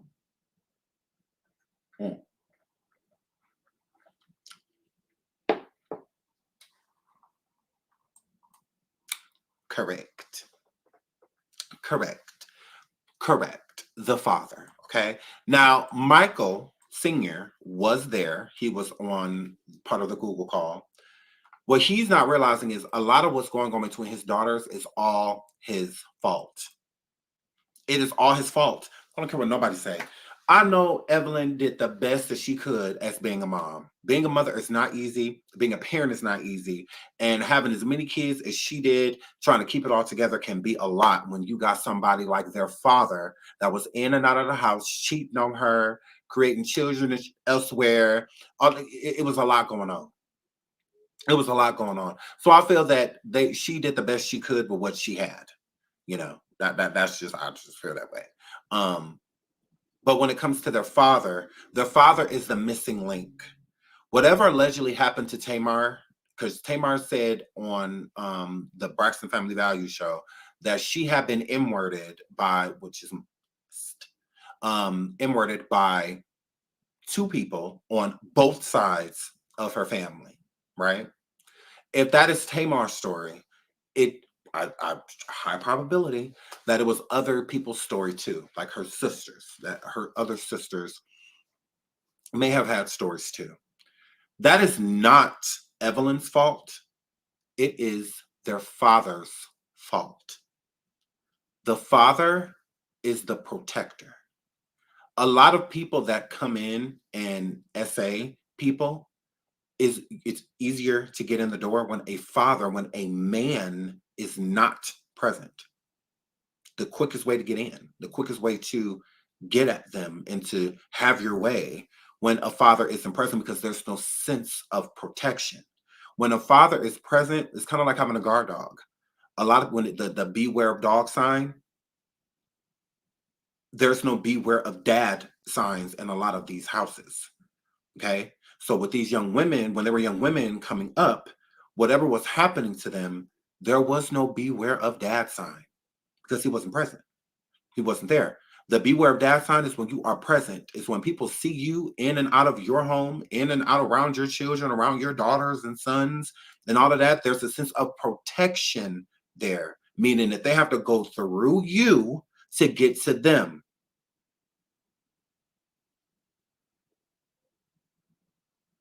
In the story, mothers should not have to protect. That's not their responsibility. What is going to stop a man from doing what he's going to do because a woman is right there? No, it's not going to stop anything. There's no fear. There's no like true, presence there to make a person avoid that. No, it's a father's job to protect. All of the Braxtons are unprotected. He did not do what he was supposed to do as a father. These women sitting there grieving, going through it. He just lost a daughter. And he's still over there with that damn woman instead of being there with his kids. He chose his wife, current wife, over his family. 100%. Now, a little piece of that is Evelyn, because Evelyn needs to let the hatred for him go and how he did her in their marriage. It's over. So it's done. That's the next woman problem, and you ain't her. That's why it makes people feel like she's resentful and still wants to be with him, but hates him at the same time. No, she just don't like him. I don't feel like she want to be with him. I just think she just resents what he did to her, and not because of how it made her feel, how it affected their children. Because I feel Evelyn loves her family. I do feel like she loves her daughters. I do.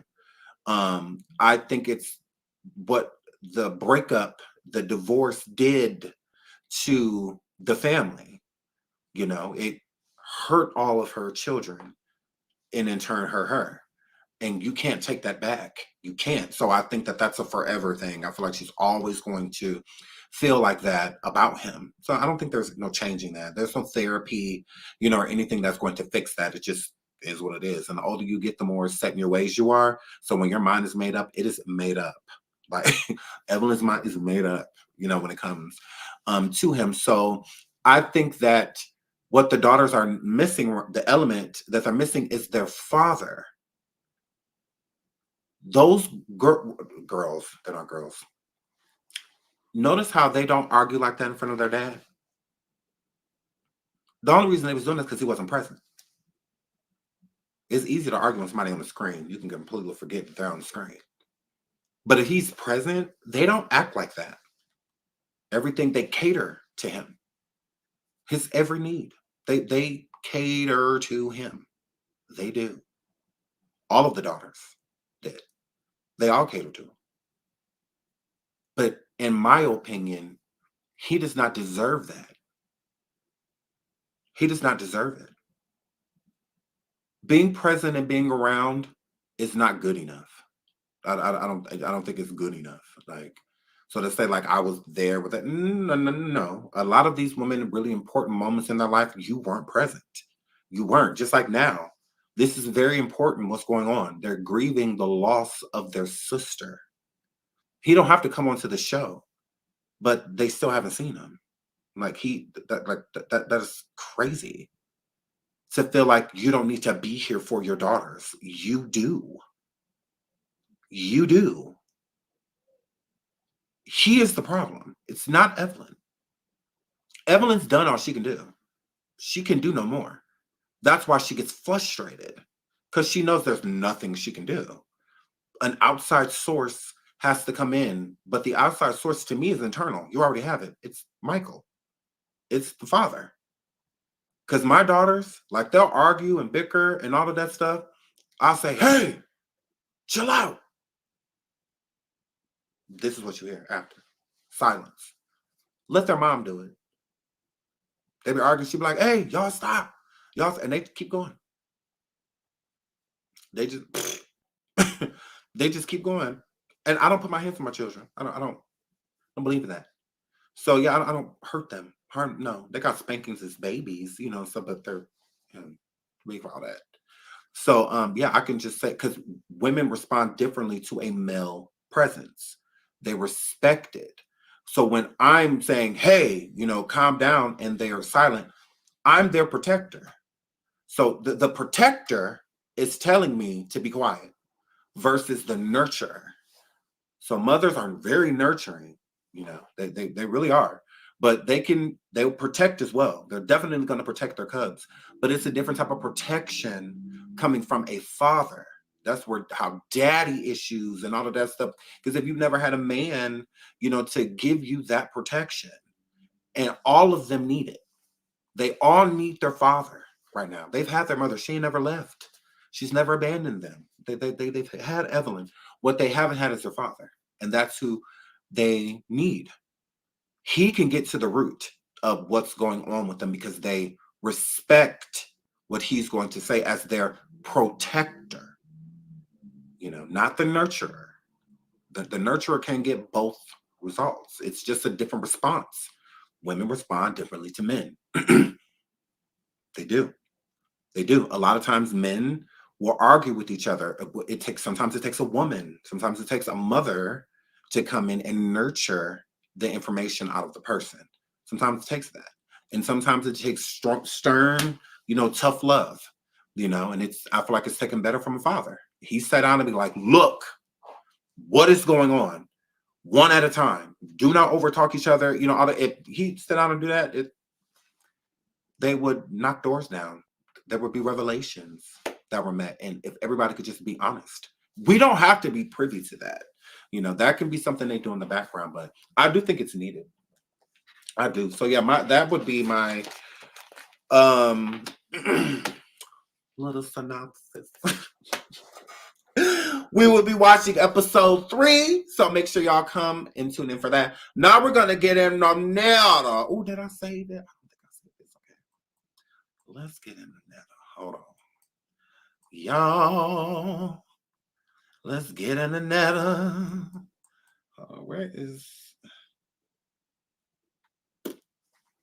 Yeah, Miss Netta and TROLLS. Netta, yes.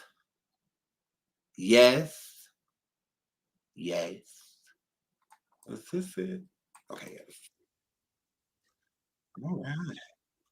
Let me put this up on the screen. All right. Squeeze my starting ass up in this. You like this girl? Cute. $40. Okay, here we go. Let's get into your something ready. They hating on you. Hello, you guys. How y'all doing, y'all? This is Miss Netta. Oh, I'm about to. Shut up, Netterd. Your something ready. Okay. They say no to. Okay, there we go. Your something ready. They saying on you. Yes, okay, here we go. Okay, boom. Boom. Boom. Shaka like a. Boom. Shaka like a. Boom. Okay. Ready to pay. Okay, girl. Let's get in the Netterd. Oh, I need to be able to hear with you guys.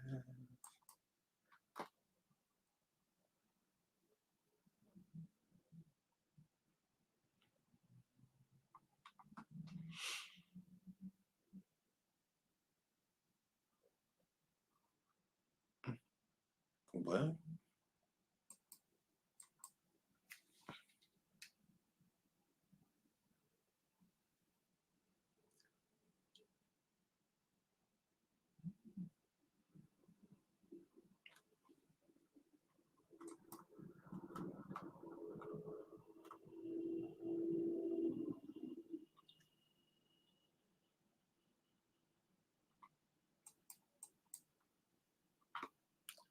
Okay. Actually, I'm good. I mean, I was connecting my headphones. Even better in life. Shut up, Netterd. So, yes. Okay. Sorry, I was trying to connect them. Yeah, I know it wasn't on sound. Oh well. So, and then my girl, I was doing something. Y'all about to be able to hear? Oh my God. So please hit the like, please hit the like. So the title says of my show, it says Miss Netta loses 10K after MANIC crash out. Okay. So she finally responds, well, not finally, like a girl. She responds to the crash out, but she also states how she lost $10,000 because of the comment that she said about the whole, you know, she would rather be white than black. And all of that. So she lost some gigs and stuff. So we're gonna talk about that. And we're gonna cuss her out as we deem fit. But she's going to address Tia Kemp and a couple other things. And we're gonna go from there. We absolutely are. Now let's get into Netta. What I got going on now, and Miss Netta is not broke. I was not trying to do nothing for no money, but this is how I make my God. Who, Netta? You a hard looking hoe. Yeah, I have not seen me on the internet, so I had to put myself out there on the internet. Hold on, let me rewind it a little bit. And the 20 minute like, oh, Miss Netta, I read 20, yeah. So she's gonna talk about the manic breakdown that she had the other day, and she says, Let me watch this off.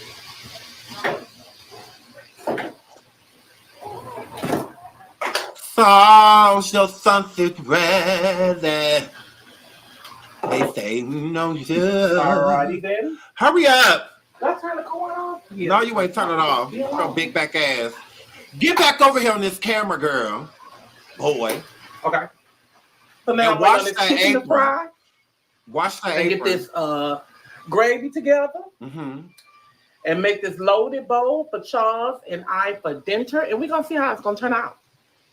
You need to stop cooking stuff that you shape like loaded bowl. Girl. All right. But yeah. But how did y'all like my little scene yesterday? We don't. My little, a lot of people like, oh, Miss Netta, I read the comments. I just have to do that. A lot of people like, Miss Netta going through a mental breakdown and all that stuff. Miss Netta is not going through no mental breakdown. Miss Netta just needed something to be released. No, stop trying to say mental breakdown, girl. You will never go through menopause. You will never go through menopause. It's called a midlife crisis, Bill. It's called a midlife crisis, Candyman Cosby, girl. That's what that word. Men go through midlife crises. Don't you ever try to get menopause again in your damn life. Said I have not seen me on the internet, so I had to put myself out there on the internet. And I'm not having a mental breakdown. Actually, I'm good. I mean, I haven't been even better in life than what I got going on now. And Miss Netta is not broke. I was not trying to do nothing for no money, but this is how I make my money. Girl, I can't. What she just say, girl, in the same sentence? I'm going through no mental breakdown. Miss Netta just needed something to be relieved. And like I said, I have not seen me on the internet, so I had to put myself out there on the internet. And I'm not having a mental breakdown. Actually, I'm good. I mean, I haven't been even better in life than what I got going on now. And Miss Netta is not broke. I was not trying to do nothing for no money, but this is how I make my money. And Mr. Netta is not broke. This is how I make my money. And I was not asking for money, but Miss Netta is not broke. But this is how I make my money. It's what? So you were doing it for money then. Okay? That's what that were. What are you talking about?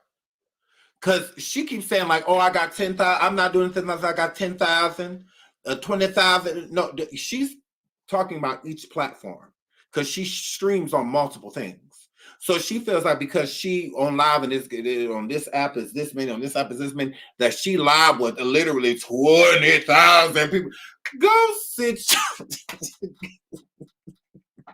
Girl, I cannot, Netta. I cannot. So we know that you were doing that for money. Like I said in my video, she's starting to get the game that drama sells. But what you did was clickbait. Because you made it seem like you had all of this drama and blah, blah, blah, and this and that. And like you was about to go like Tia Kemp and da-da-da-da. That was clickbait. What you did, you big bitch. That, you know, what you did, Candyman Cosby, was clickbait. Okay? That's what that word. That's what that word, slap at your back. That's what that word. So, however I do what I got to do to make my money, then why are you knocking me? I'm not telling you about going to work in the morning. You need to be there at 4 o'clock instead of 6 o'clock or whatever. You do what you want to do on your own time. So this is how I make my money. So I want to go online and I want to act the fool to bring some money in my pocket. Then that's just what I'm going to do. And then that's what I did the other day. I gravitated people in about mess because that's what people like. They like mess because that just is what it is. Miss Netta begging for followers. She begging for clout. No, hell, I'm not, because I almost got 10K now on here watching me, and I ain't begged nobody to get on my live. You know, I don't have to beg nobody to get on my live. They're gonna get on it. No, Star Crush face, because if people gonna come over here and watch you just because, girl. Absolutely, you done already ruined a lot of people cameras and computers, and they done already got computer viruses and stuff watching you anyway. So that's just what that word. But now people just ugly watching. Now you are an innovator. You are the first person to create an ugly sector, the sector to where people just go just googly moogly, because it is really hard. To watch you. This is one thing I do not like about Candyman Cosby. Candyman Cosby always trying to make it look like it is an easy task to sit here and watch this damn bat stand in this damn kitchen cooking and shit in front of us. Okay? Now Gargamel, look at here. Nah. No, because she really getting on my nerves. It's getting on my damn nerves. Shim is getting on my damn nerves. Acting like you was about to give us some goddamn tea. But you sit over there, girl, bye. Over there looking like a fucking walkie. Girl, it's what that word. I thought you was about to give me something to talk about. But you come for being basic. Oh, no one's talking about me. Yeah. For what? People getting tired of going live. Everybody talking about some you ugly. Like you get it. So yeah, I mean, you should be trying it. Talking about some, I ain't asking for nobody. Yes, you did, bitch. You just said on the live, girl. It was like, I'm not talking to at least 10,000 people in here. I'm not saying that to that's not dry begging. You naturally get that on the little, you know, on Facebook and on TikTok and I'm a girl, because YouTube don't with you like that. Oh no, you don't have 4,000-5,000 in your chat over here on YouTube. That ain't what that word. Yeah, the megapixels, it's HD, it's 4K over here, girl. So hell no. So that's just what that word. So yeah, you're everything you're saying you weren't doing. You were begging for subscribers, begging for views, begging for money. You were doing all of that at once because you still ain't gave that $50 away. But where's the $50 that you were supposed to give away? And then gonna come live and say, "Oh, ain't nobody win." Girl, Netta said, "Didn't nobody win the $50?" Netta was giving away $50 the other day, and Netta said that did nobody win it, my girl. No, just say you ain't had a $50. They're gonna watch it regardless. So hurry up. Y'all gonna talk. I just see that anyway. You're just gonna talk. And it is what it is. I don't care. You know, oh, that's the nephew? I never cared, and I'm not gonna care either. That's the nephew? She said, hold on. That's the nephew. She said that she had a nephew visiting. Is that him? Hold on. Is that him behind her?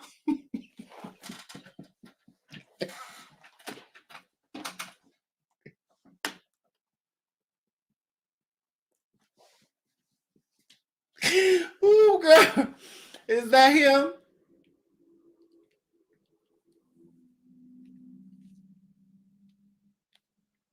Is that your nephew, girl?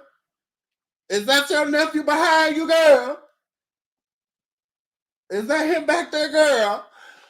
So that's the nephew, right? That's Few. Cause she a bit of a motherfucker, K9. Y'all ain't about to make me believe nothing else. So that's the nephew that's visiting for a week. Okay. Got it. I just see that anyway. You just don't talk. And it is what it is. I don't care. You know, like I said, I never cared and I'm not going to care anyway. Y'all going to talk. Y'all going to put words in my mouth and Charles mad at this Netta and all of that. So what? Whatever y'all think. Yeah, he is mad at you. Whatever I tell y'all going to think the total opposite anyway. So yes, because you was a liar. So I just be on here talking just to give y'all something to talk about or whatever the fact may be. I just do that and get on here and I just do just that. GZ. And y'all watch me anyway. Just like I said, it don't matter. It's not a big deal. I ain't mad at nobody and nobody's not mad at me. It's just drama is what gravitates the crowd. And y'all see it does. Y'all really see it does. That's what gravitates the crowd is drama because everybody is full of drama these days. Everybody is, let me rephrase that. Y'all take that off the screen record and redo this one right here. No. Everybody is not full of drama. Most of y'all are. I'll put it like that. Most of y'all is full of drama. And I'm going to include myself too. Yes. I can't leave myself out because hey, I'm a part of the drama too. We all do drama. It's entertaining. Correct. You might don't be where we at and then try to act like you don't do what we do. Don't be born when Scooby-Doo was born, but act like you ain't related to Scooby-Doo. What happened, what's going to happen afterwards, you know, but it's entertaining to a lot of people. And if you got drama on your page, then you're going to get the recognition that you need. And that ain't what I'm trying to make my page out of. I wasn't trying to make my page out of a bunch of drama. It's just that I got wind up in it. And it is what it is, but I'm out of it. I'm done with it. I don't care nothing about what nobody got to say to me, what Tia them talking about. I don't care. I'm not going to sit and try to bash her. I'm not going to try to You do care because one, you keep bringing it up. Let's start there. And then two, you literally are live explaining why you went live talking about drama and stirring up the mess because people like drama and people like mess.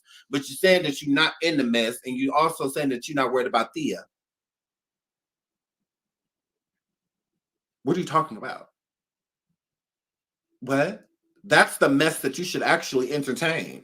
Responding to Tia, cussing her out. What did you block her for? Like, that would have been good. Y'all going back and forth at each other, cussing each other out. And that would have brought you a lot of views. Tia matters. You don't. See, that's what you're forgetting. Yeah. 100%. You let them chemicals that they put on that fucking tar parking lot face of yours. You let them chemicals go to your head, girl. Okay? Because what Tia matters, you don't.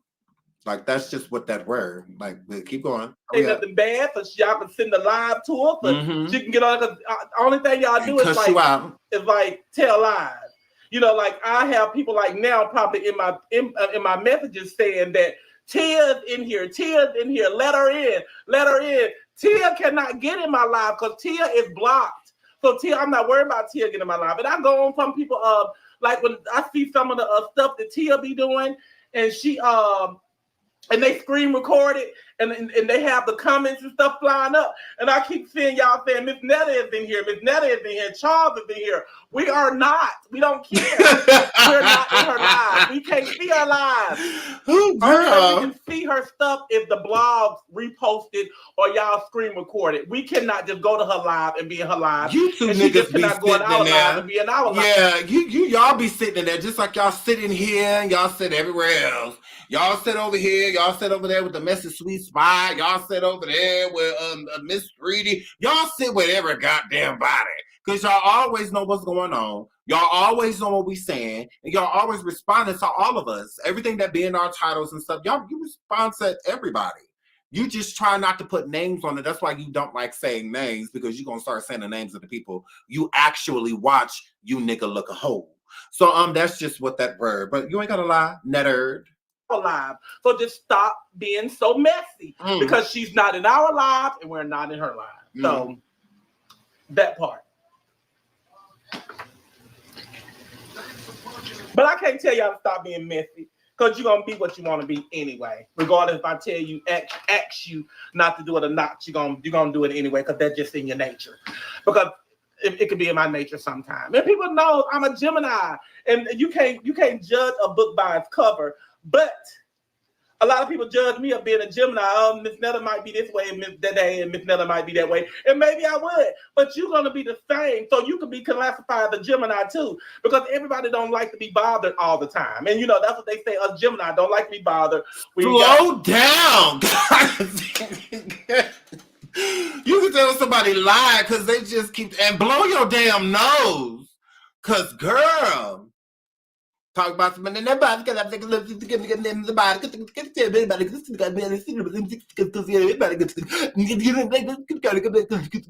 to see it.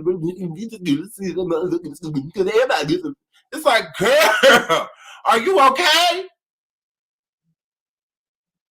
Oh my God. Ma'am, the food stamp line is over there. Look at here.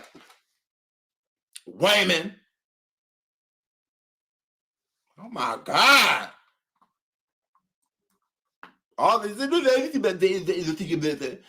Why? Young man.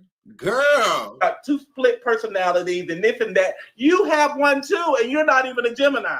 So I just hate when people try to classify. Yes, he blamed all of that on being Geminis. Geminis, this is y'all damn fault. I don't know what's wrong with y'all and y'all goddamn zodiac. All days that's in between the little 32, 33 days y'all got in them. Girl. He said this is all y'all damn fault. Okay? He said Geminis got split personalities and shit. Y'all be over there cooking and farting and cooking. Y'all weird. Y'all don't clean up after y'all churn. Y'all is black. He said all of that. I mean, as being my zodiac sign, because that is not me and my character. You can't go read my zodiac sign. What's gonna happen to me today? No, you can't do that. Yes, we can. Now, if you want to believe all that stuff and put belief in yes, we can. Hold on. Let's read his zodiac sign. Hold on. You tried. You got your nerve.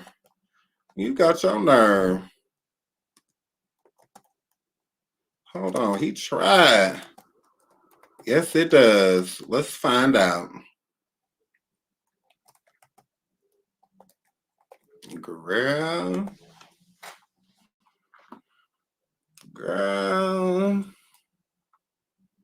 Let me pull this up. He got his nerve. Let me see. Yeah, here you go. Guess they do, Joe. Look, Joe. Dog zodiac signs.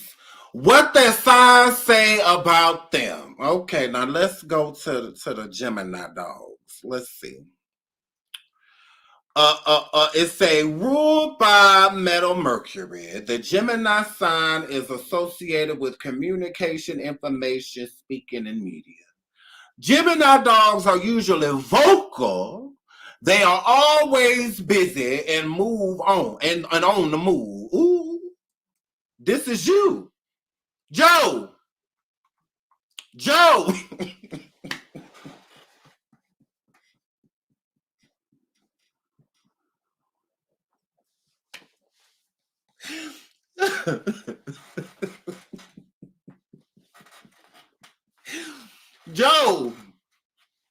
yes, I got you. Don't ever say I ain't got you. Now, let me finish reading this. Guess what me, So, because Joe talk fast. And because I don't know what y'all saying because y'all talking messing because y'all keep the drama. It say right here, it says they are always busy and on the move. So they have a lot of bark about, girl, this is you. So this is true. Like their human counterparts, like Charles, girl. So like Charles, your human counterpart, Gemini canines are super smart and highly curious, yes, which can lead to both fun and mischief. That's the truth. Their personality can change from calm to crazy at the drop of a biscuit. Ooh, girl, this is you, girl. Bark, this is you. You was welcome. This is explaining you to a T, girl. And then it says, what it say? But they have a comic quality that is thoroughly charming and will keep you entertained. Bitch.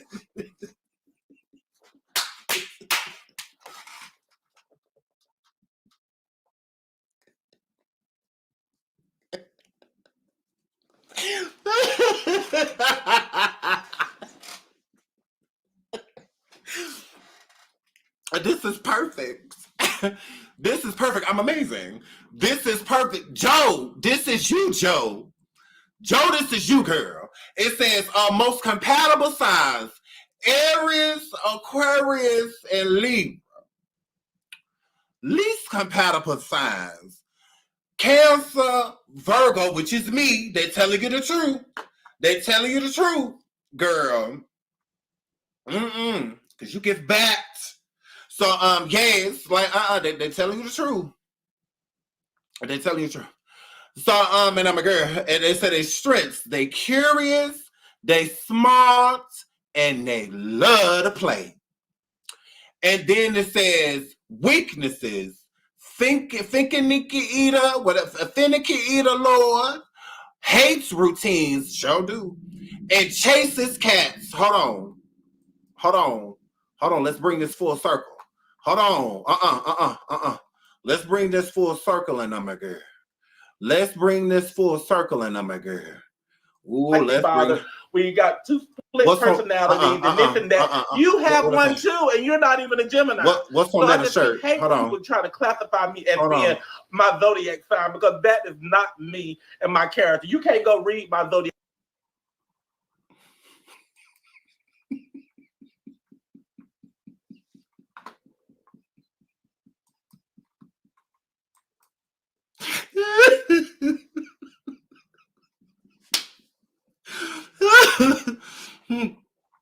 Oh my God. Say she love to chase cats, girl. Look.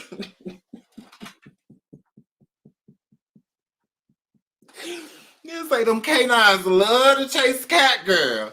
Girl, look. Full circle. Full circle. Yes. And they love to chase cats, girl.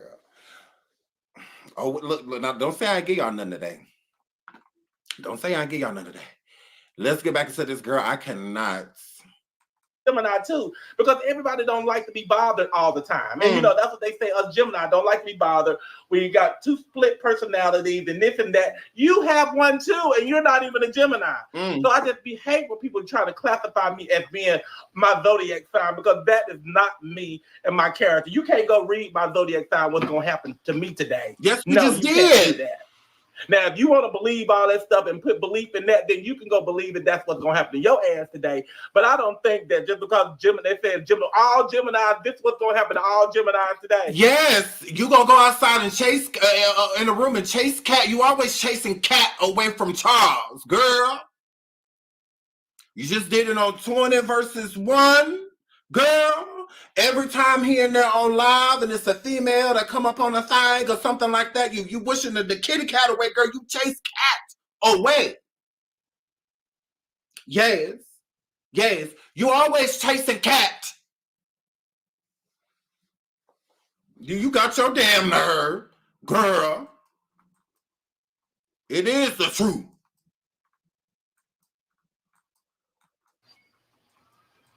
Baby, bye. It ain't gonna happen to this Gemini unless I wanted to. Where your cousin go? Your nephew go? Now, as I have spoken, let me put a little bit more water. What? If I have spoken? And I'm gonna go make me some gravy. Hurry up, Netta. Yes. So that part. So Y'all don't have to stop it because you're gonna do it anyway. Y'all gonna keep doing all that stuff anyway. And I'm all for it. I don't care.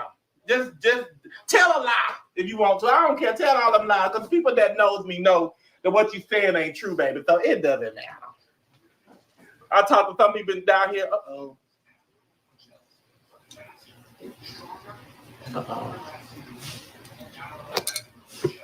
Okay. Hold on, because she's gonna accidentally mute herself. So let me speed it up because I want to get into her talking about. Hold on, I think it's like at the 45-minute mark or something like that. But well, 43. okay.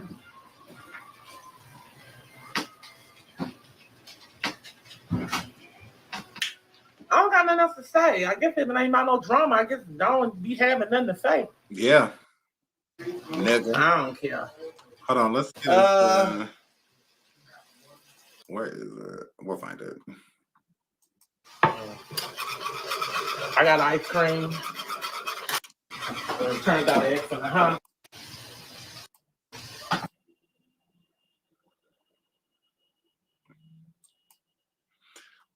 I can imagine coming in the kitchen and having Caesar. Having Caesar over my damn stove. Like that. Look, I couldn't imagine walking in my kitchen and Caesar over my damn stove. From girl, I cannot. Long live Caesar face. Ours. Get into the 10K, girl. Hold on. Sandwich. Let's get into the 10K. I don't know. They go thaws. Drink some beer and we'll see what it takes. I don't know if that's what I want to drink. You don't know what? If I want to drink some beer. I do. I'm drinking. I don't know. Back to the PlayStation. Do I want to drink some beer? I can.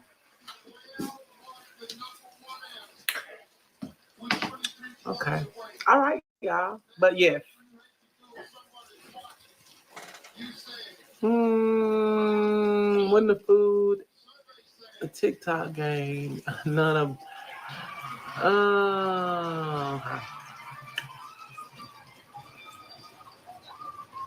1, 2 said something I want to hurt you. Huh? No, somebody said something about 1, 2 want to hurt you or something. I don't care about nobody want to hurt me, baby. I don't care.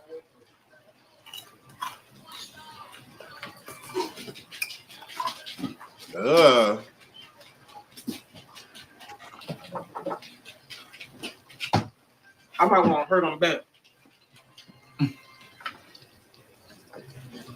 Yeah, ate all the chicken out.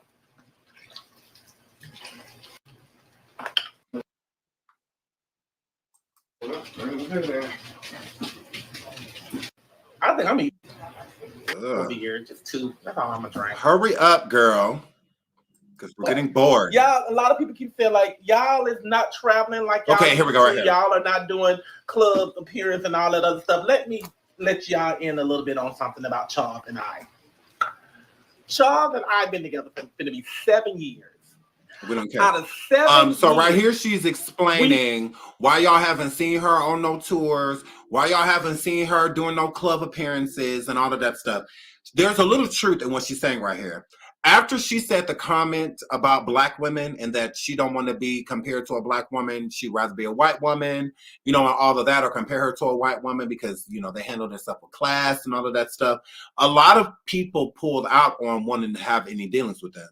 Like clubs that will give them fees and stuff to show up and come and hang out and listen to music and stuff.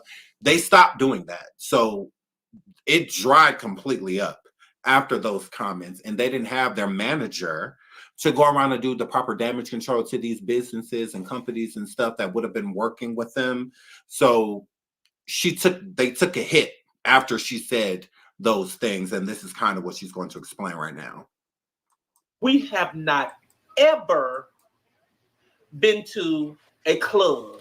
We have never been to a bar. We're not that type of people. We're not club and bar people. And the only reason why we went to those clubs and bars is because they were for promoting. They was promoting. We was promoting their whatever brand they had or whatever club just opened up or whatever, of just making people gravitating people to come. And that was the only reason why we was doing that. But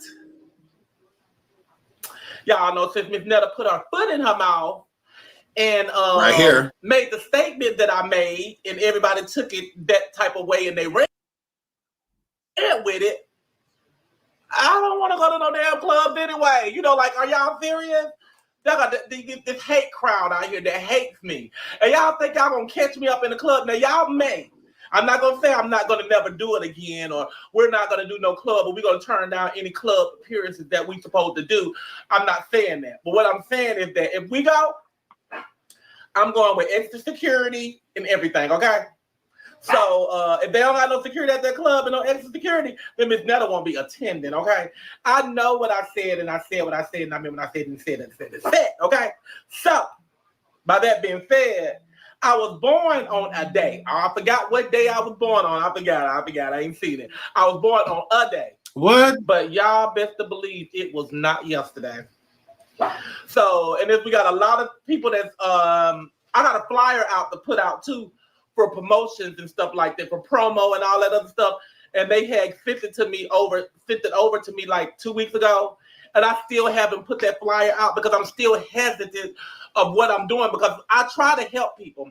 People, like, they're not wanting my help.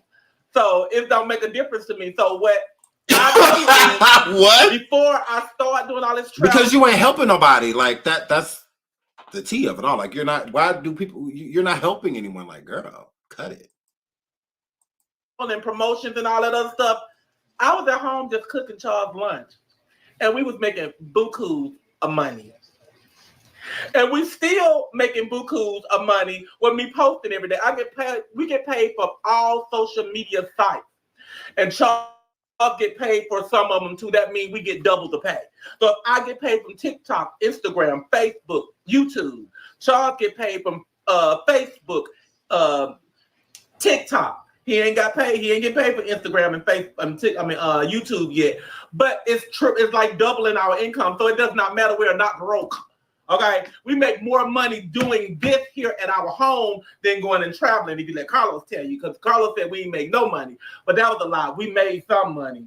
But anyway, You ain't made no money since Carlos. That's the problem. See, that's why you want to talk heavy when it comes to Carlos. You want to throw a bunch of shade, but Carlos changed your life. You wanted to go on a meet and greet tour, all of that stuff. He put that together for you. You actually did it. You wanted to go be on brandings and whatnot because there were brands that were giving them free teeth and free chemical pills and all of that stuff. He was putting all that stuff together for them. Like, he was. The spices deal that she had, the distribution company and all, it's supposed to be out this month, but she fired him. He was trying to partner with people to try to put a liquor or a whiskey together for Charles. That was him using his connections and talking to people that he know and all of that stuff. There's been no plan since he's left. There's no sense of direction. So you're not going and flying out and whatnot because Marcus was the reason y'all was flying. He was. Not you. Not you. It was him. So she was complaining, oh, where did the $9,000 go? Where did the $9,000 go? Keep listening. We can make money here doing this besides going and stand up in hotels and plane tickets and all that other stuff. We do just fine. So we ain't stressing nothing. So don't nobody want to book us for nothing, baby. We ain't mad. I ain't mad. We ain't mad about it. You know, we were just trying to help people out, promote their clubs and their business and stuff like that. And it is what it is. And if they don't want it, we don't care. I don't care. I don't care. I don't care. That's what I had to address too. So I hope somebody screenshotted that too, because it look like all the stuff that I say that don't make any sense, y'all screen recorded. But the stuff that I say that makes a lot of sense, then I don't see it nowhere on the social media site. which is fine. That's what this dang on air conditioner been again. I'm gonna have to move my cooking place because Charles want to do this air conditioner. My nose done start running again because the vent is up under my feet. I'm blowing on my nose. And I respect him because he's hot. He just got the shower and he needs that air. Girl. I'm gonna need it in a minute too.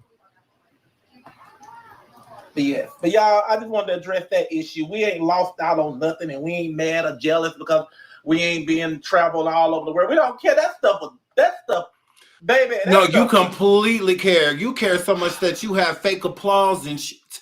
As y'all got in and out of cars and all of that. Oh, you cared. Oh, you cared. You got to be ready for that. You got to be ready. It's not nothing easy, y'all. What we was doing between January and June was not. January and June, you had Carlos. You lost Carlos around June. So again, Carlos was making everything happen. Not you. Not at all. Not easy. Getting on one flight in the morning and getting on another flight. Oh, that was crazy. That was crazy. I done about got too old for that. That was killing me. Wasn't getting no sleep. We would have a club event. What is cooking? Pedigree. Yes, pedigree. At 3 o'clock in the morning, and we don't leave until 6. And then we leave at 6. Then we hitting the road at 7, going to pack our bags up at the hotel, hitting the road at 7, going to another fucking city or a different state. Oh, that was crazy. Woo. No, it wasn't crazy. That's what made you feel like you was an icon, right? Is that what made you feel like a star? Because everything you just said is what you just try to throw on people's face, right? Oh, I ain't got time for these people because I'm booked and I'm busy and I'm leaving in Tennessee tomorrow. I gotta be in Dallas tomorrow. I ain't got time for these people in this month. I gotta be in that Atlanta. These guys need to try to get up there, try to go there. They down there with them. Then I ain't got time to tip these people because I'm a star. Wasn't that the same stuff you was throwing in people's face? But now that you can't throw it in people's face, you're above it. I wasn't trying to do none of that.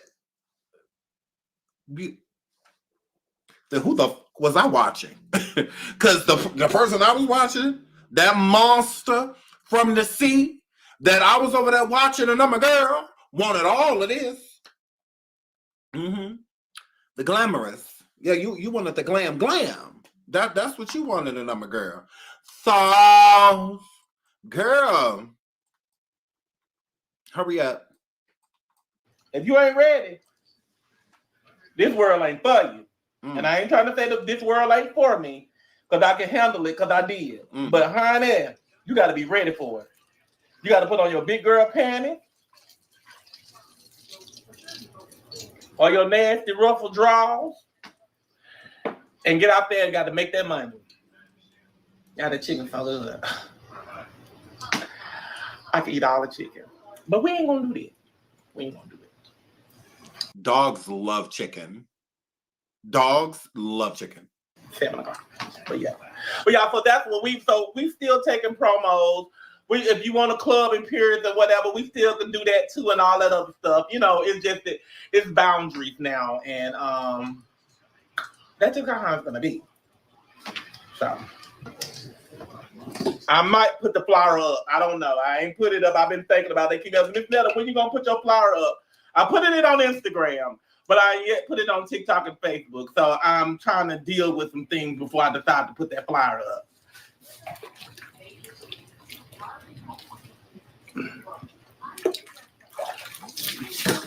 Then not only that, you know, a lot of people got my email address and a lot of people doing a lot of hate email. Well, I'm not going to say a lot of people. Just only a few people. Especially if we turn them down. They're like, well, we didn't want your ugly ass up here anyway, but you reached out to me. And I told you no. So, I mean, we have turned down several people. We even turned down a $10,000 gig.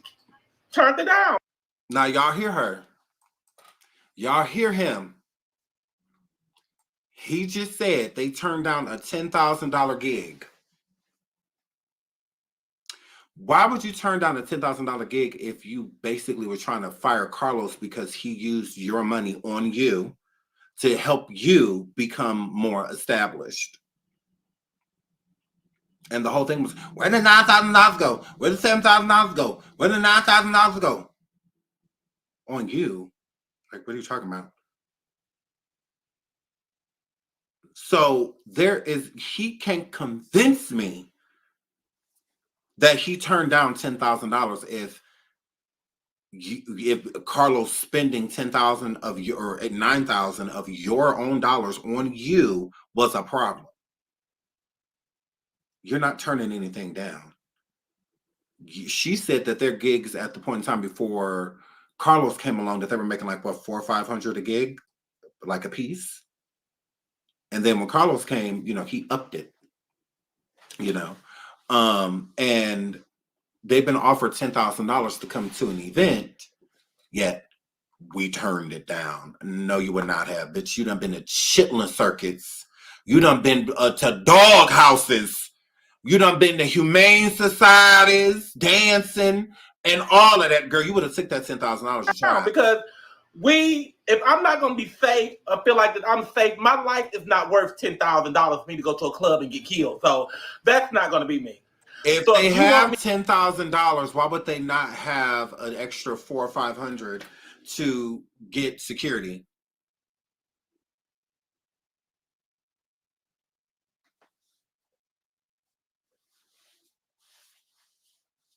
Why would it cost so much more money? They're already paying you $10,000. An extra $500, $300-$400 to get some couple guys in there, because it's only going to be for a couple hours. It's not like you're going to be there all day long, so they're going to have to fork out thousands of dollars for security. No, you'll be in what, maybe 2 hours, 3 hours tops. Okay, $300-$400 for security, 500 tops budget. You're lying. You're lying. You didn't turn down anything.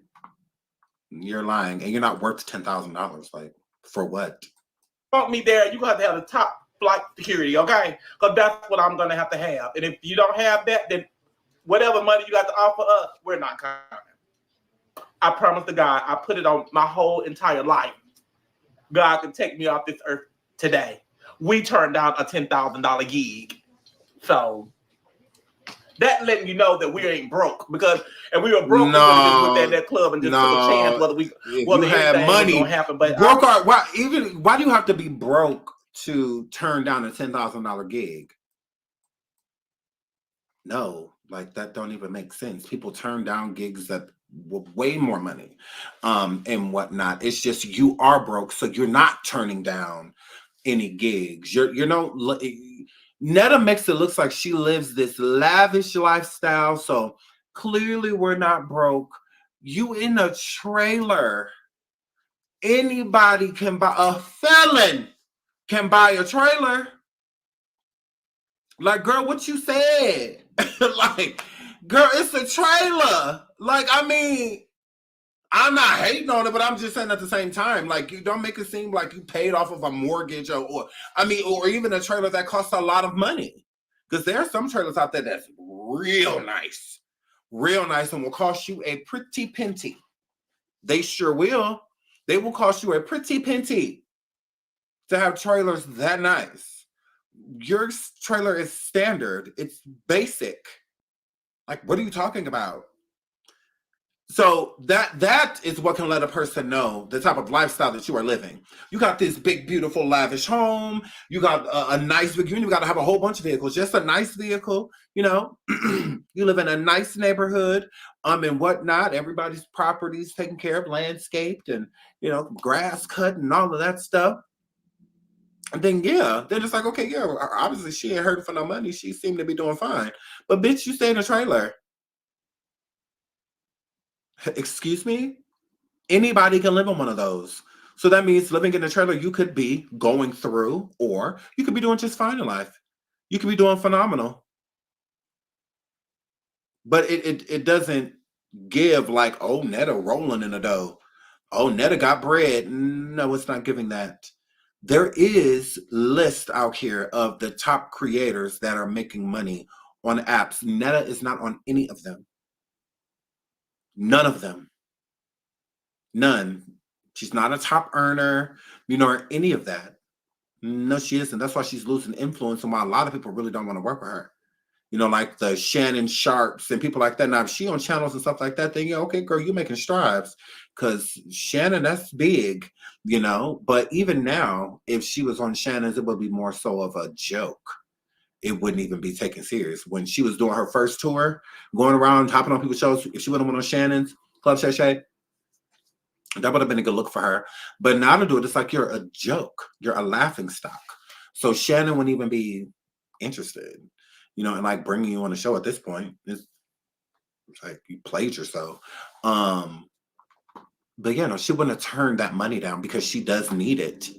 Right? I don't need $10,000 right now, but if somebody offered it to me, I'm taking it. Sean, come to this club for $10K. Okay, do you have security? Where's my entrance? Am I going to be entering from the front or the back? What is the criteria? What are you expecting while I'm there? Am I like, I'm not going to turn it down. Turn it down for what? I got so much money that I'm gonna turn down because I make so much. I make so much on YouTube that I'm just gonna turn down the whole $10,000. Although I just basically fired my manager for spending that same amount of money on me. But girl, you sound dumb like duh. My life is important, and I ain't gonna jeopardize my life. Not $10,000 because I make that like anyway. But I'm not going to jeopardize my life. You make that like what? You told Carlos, y'all, she had what, $20,000 or something inside of the account of her account when Carlos was working for her, and said that that was her life savings pretty much. Take this and do what you need to do to make me a star. So if you make $10,000 like it's nothing, you should have way more money in there.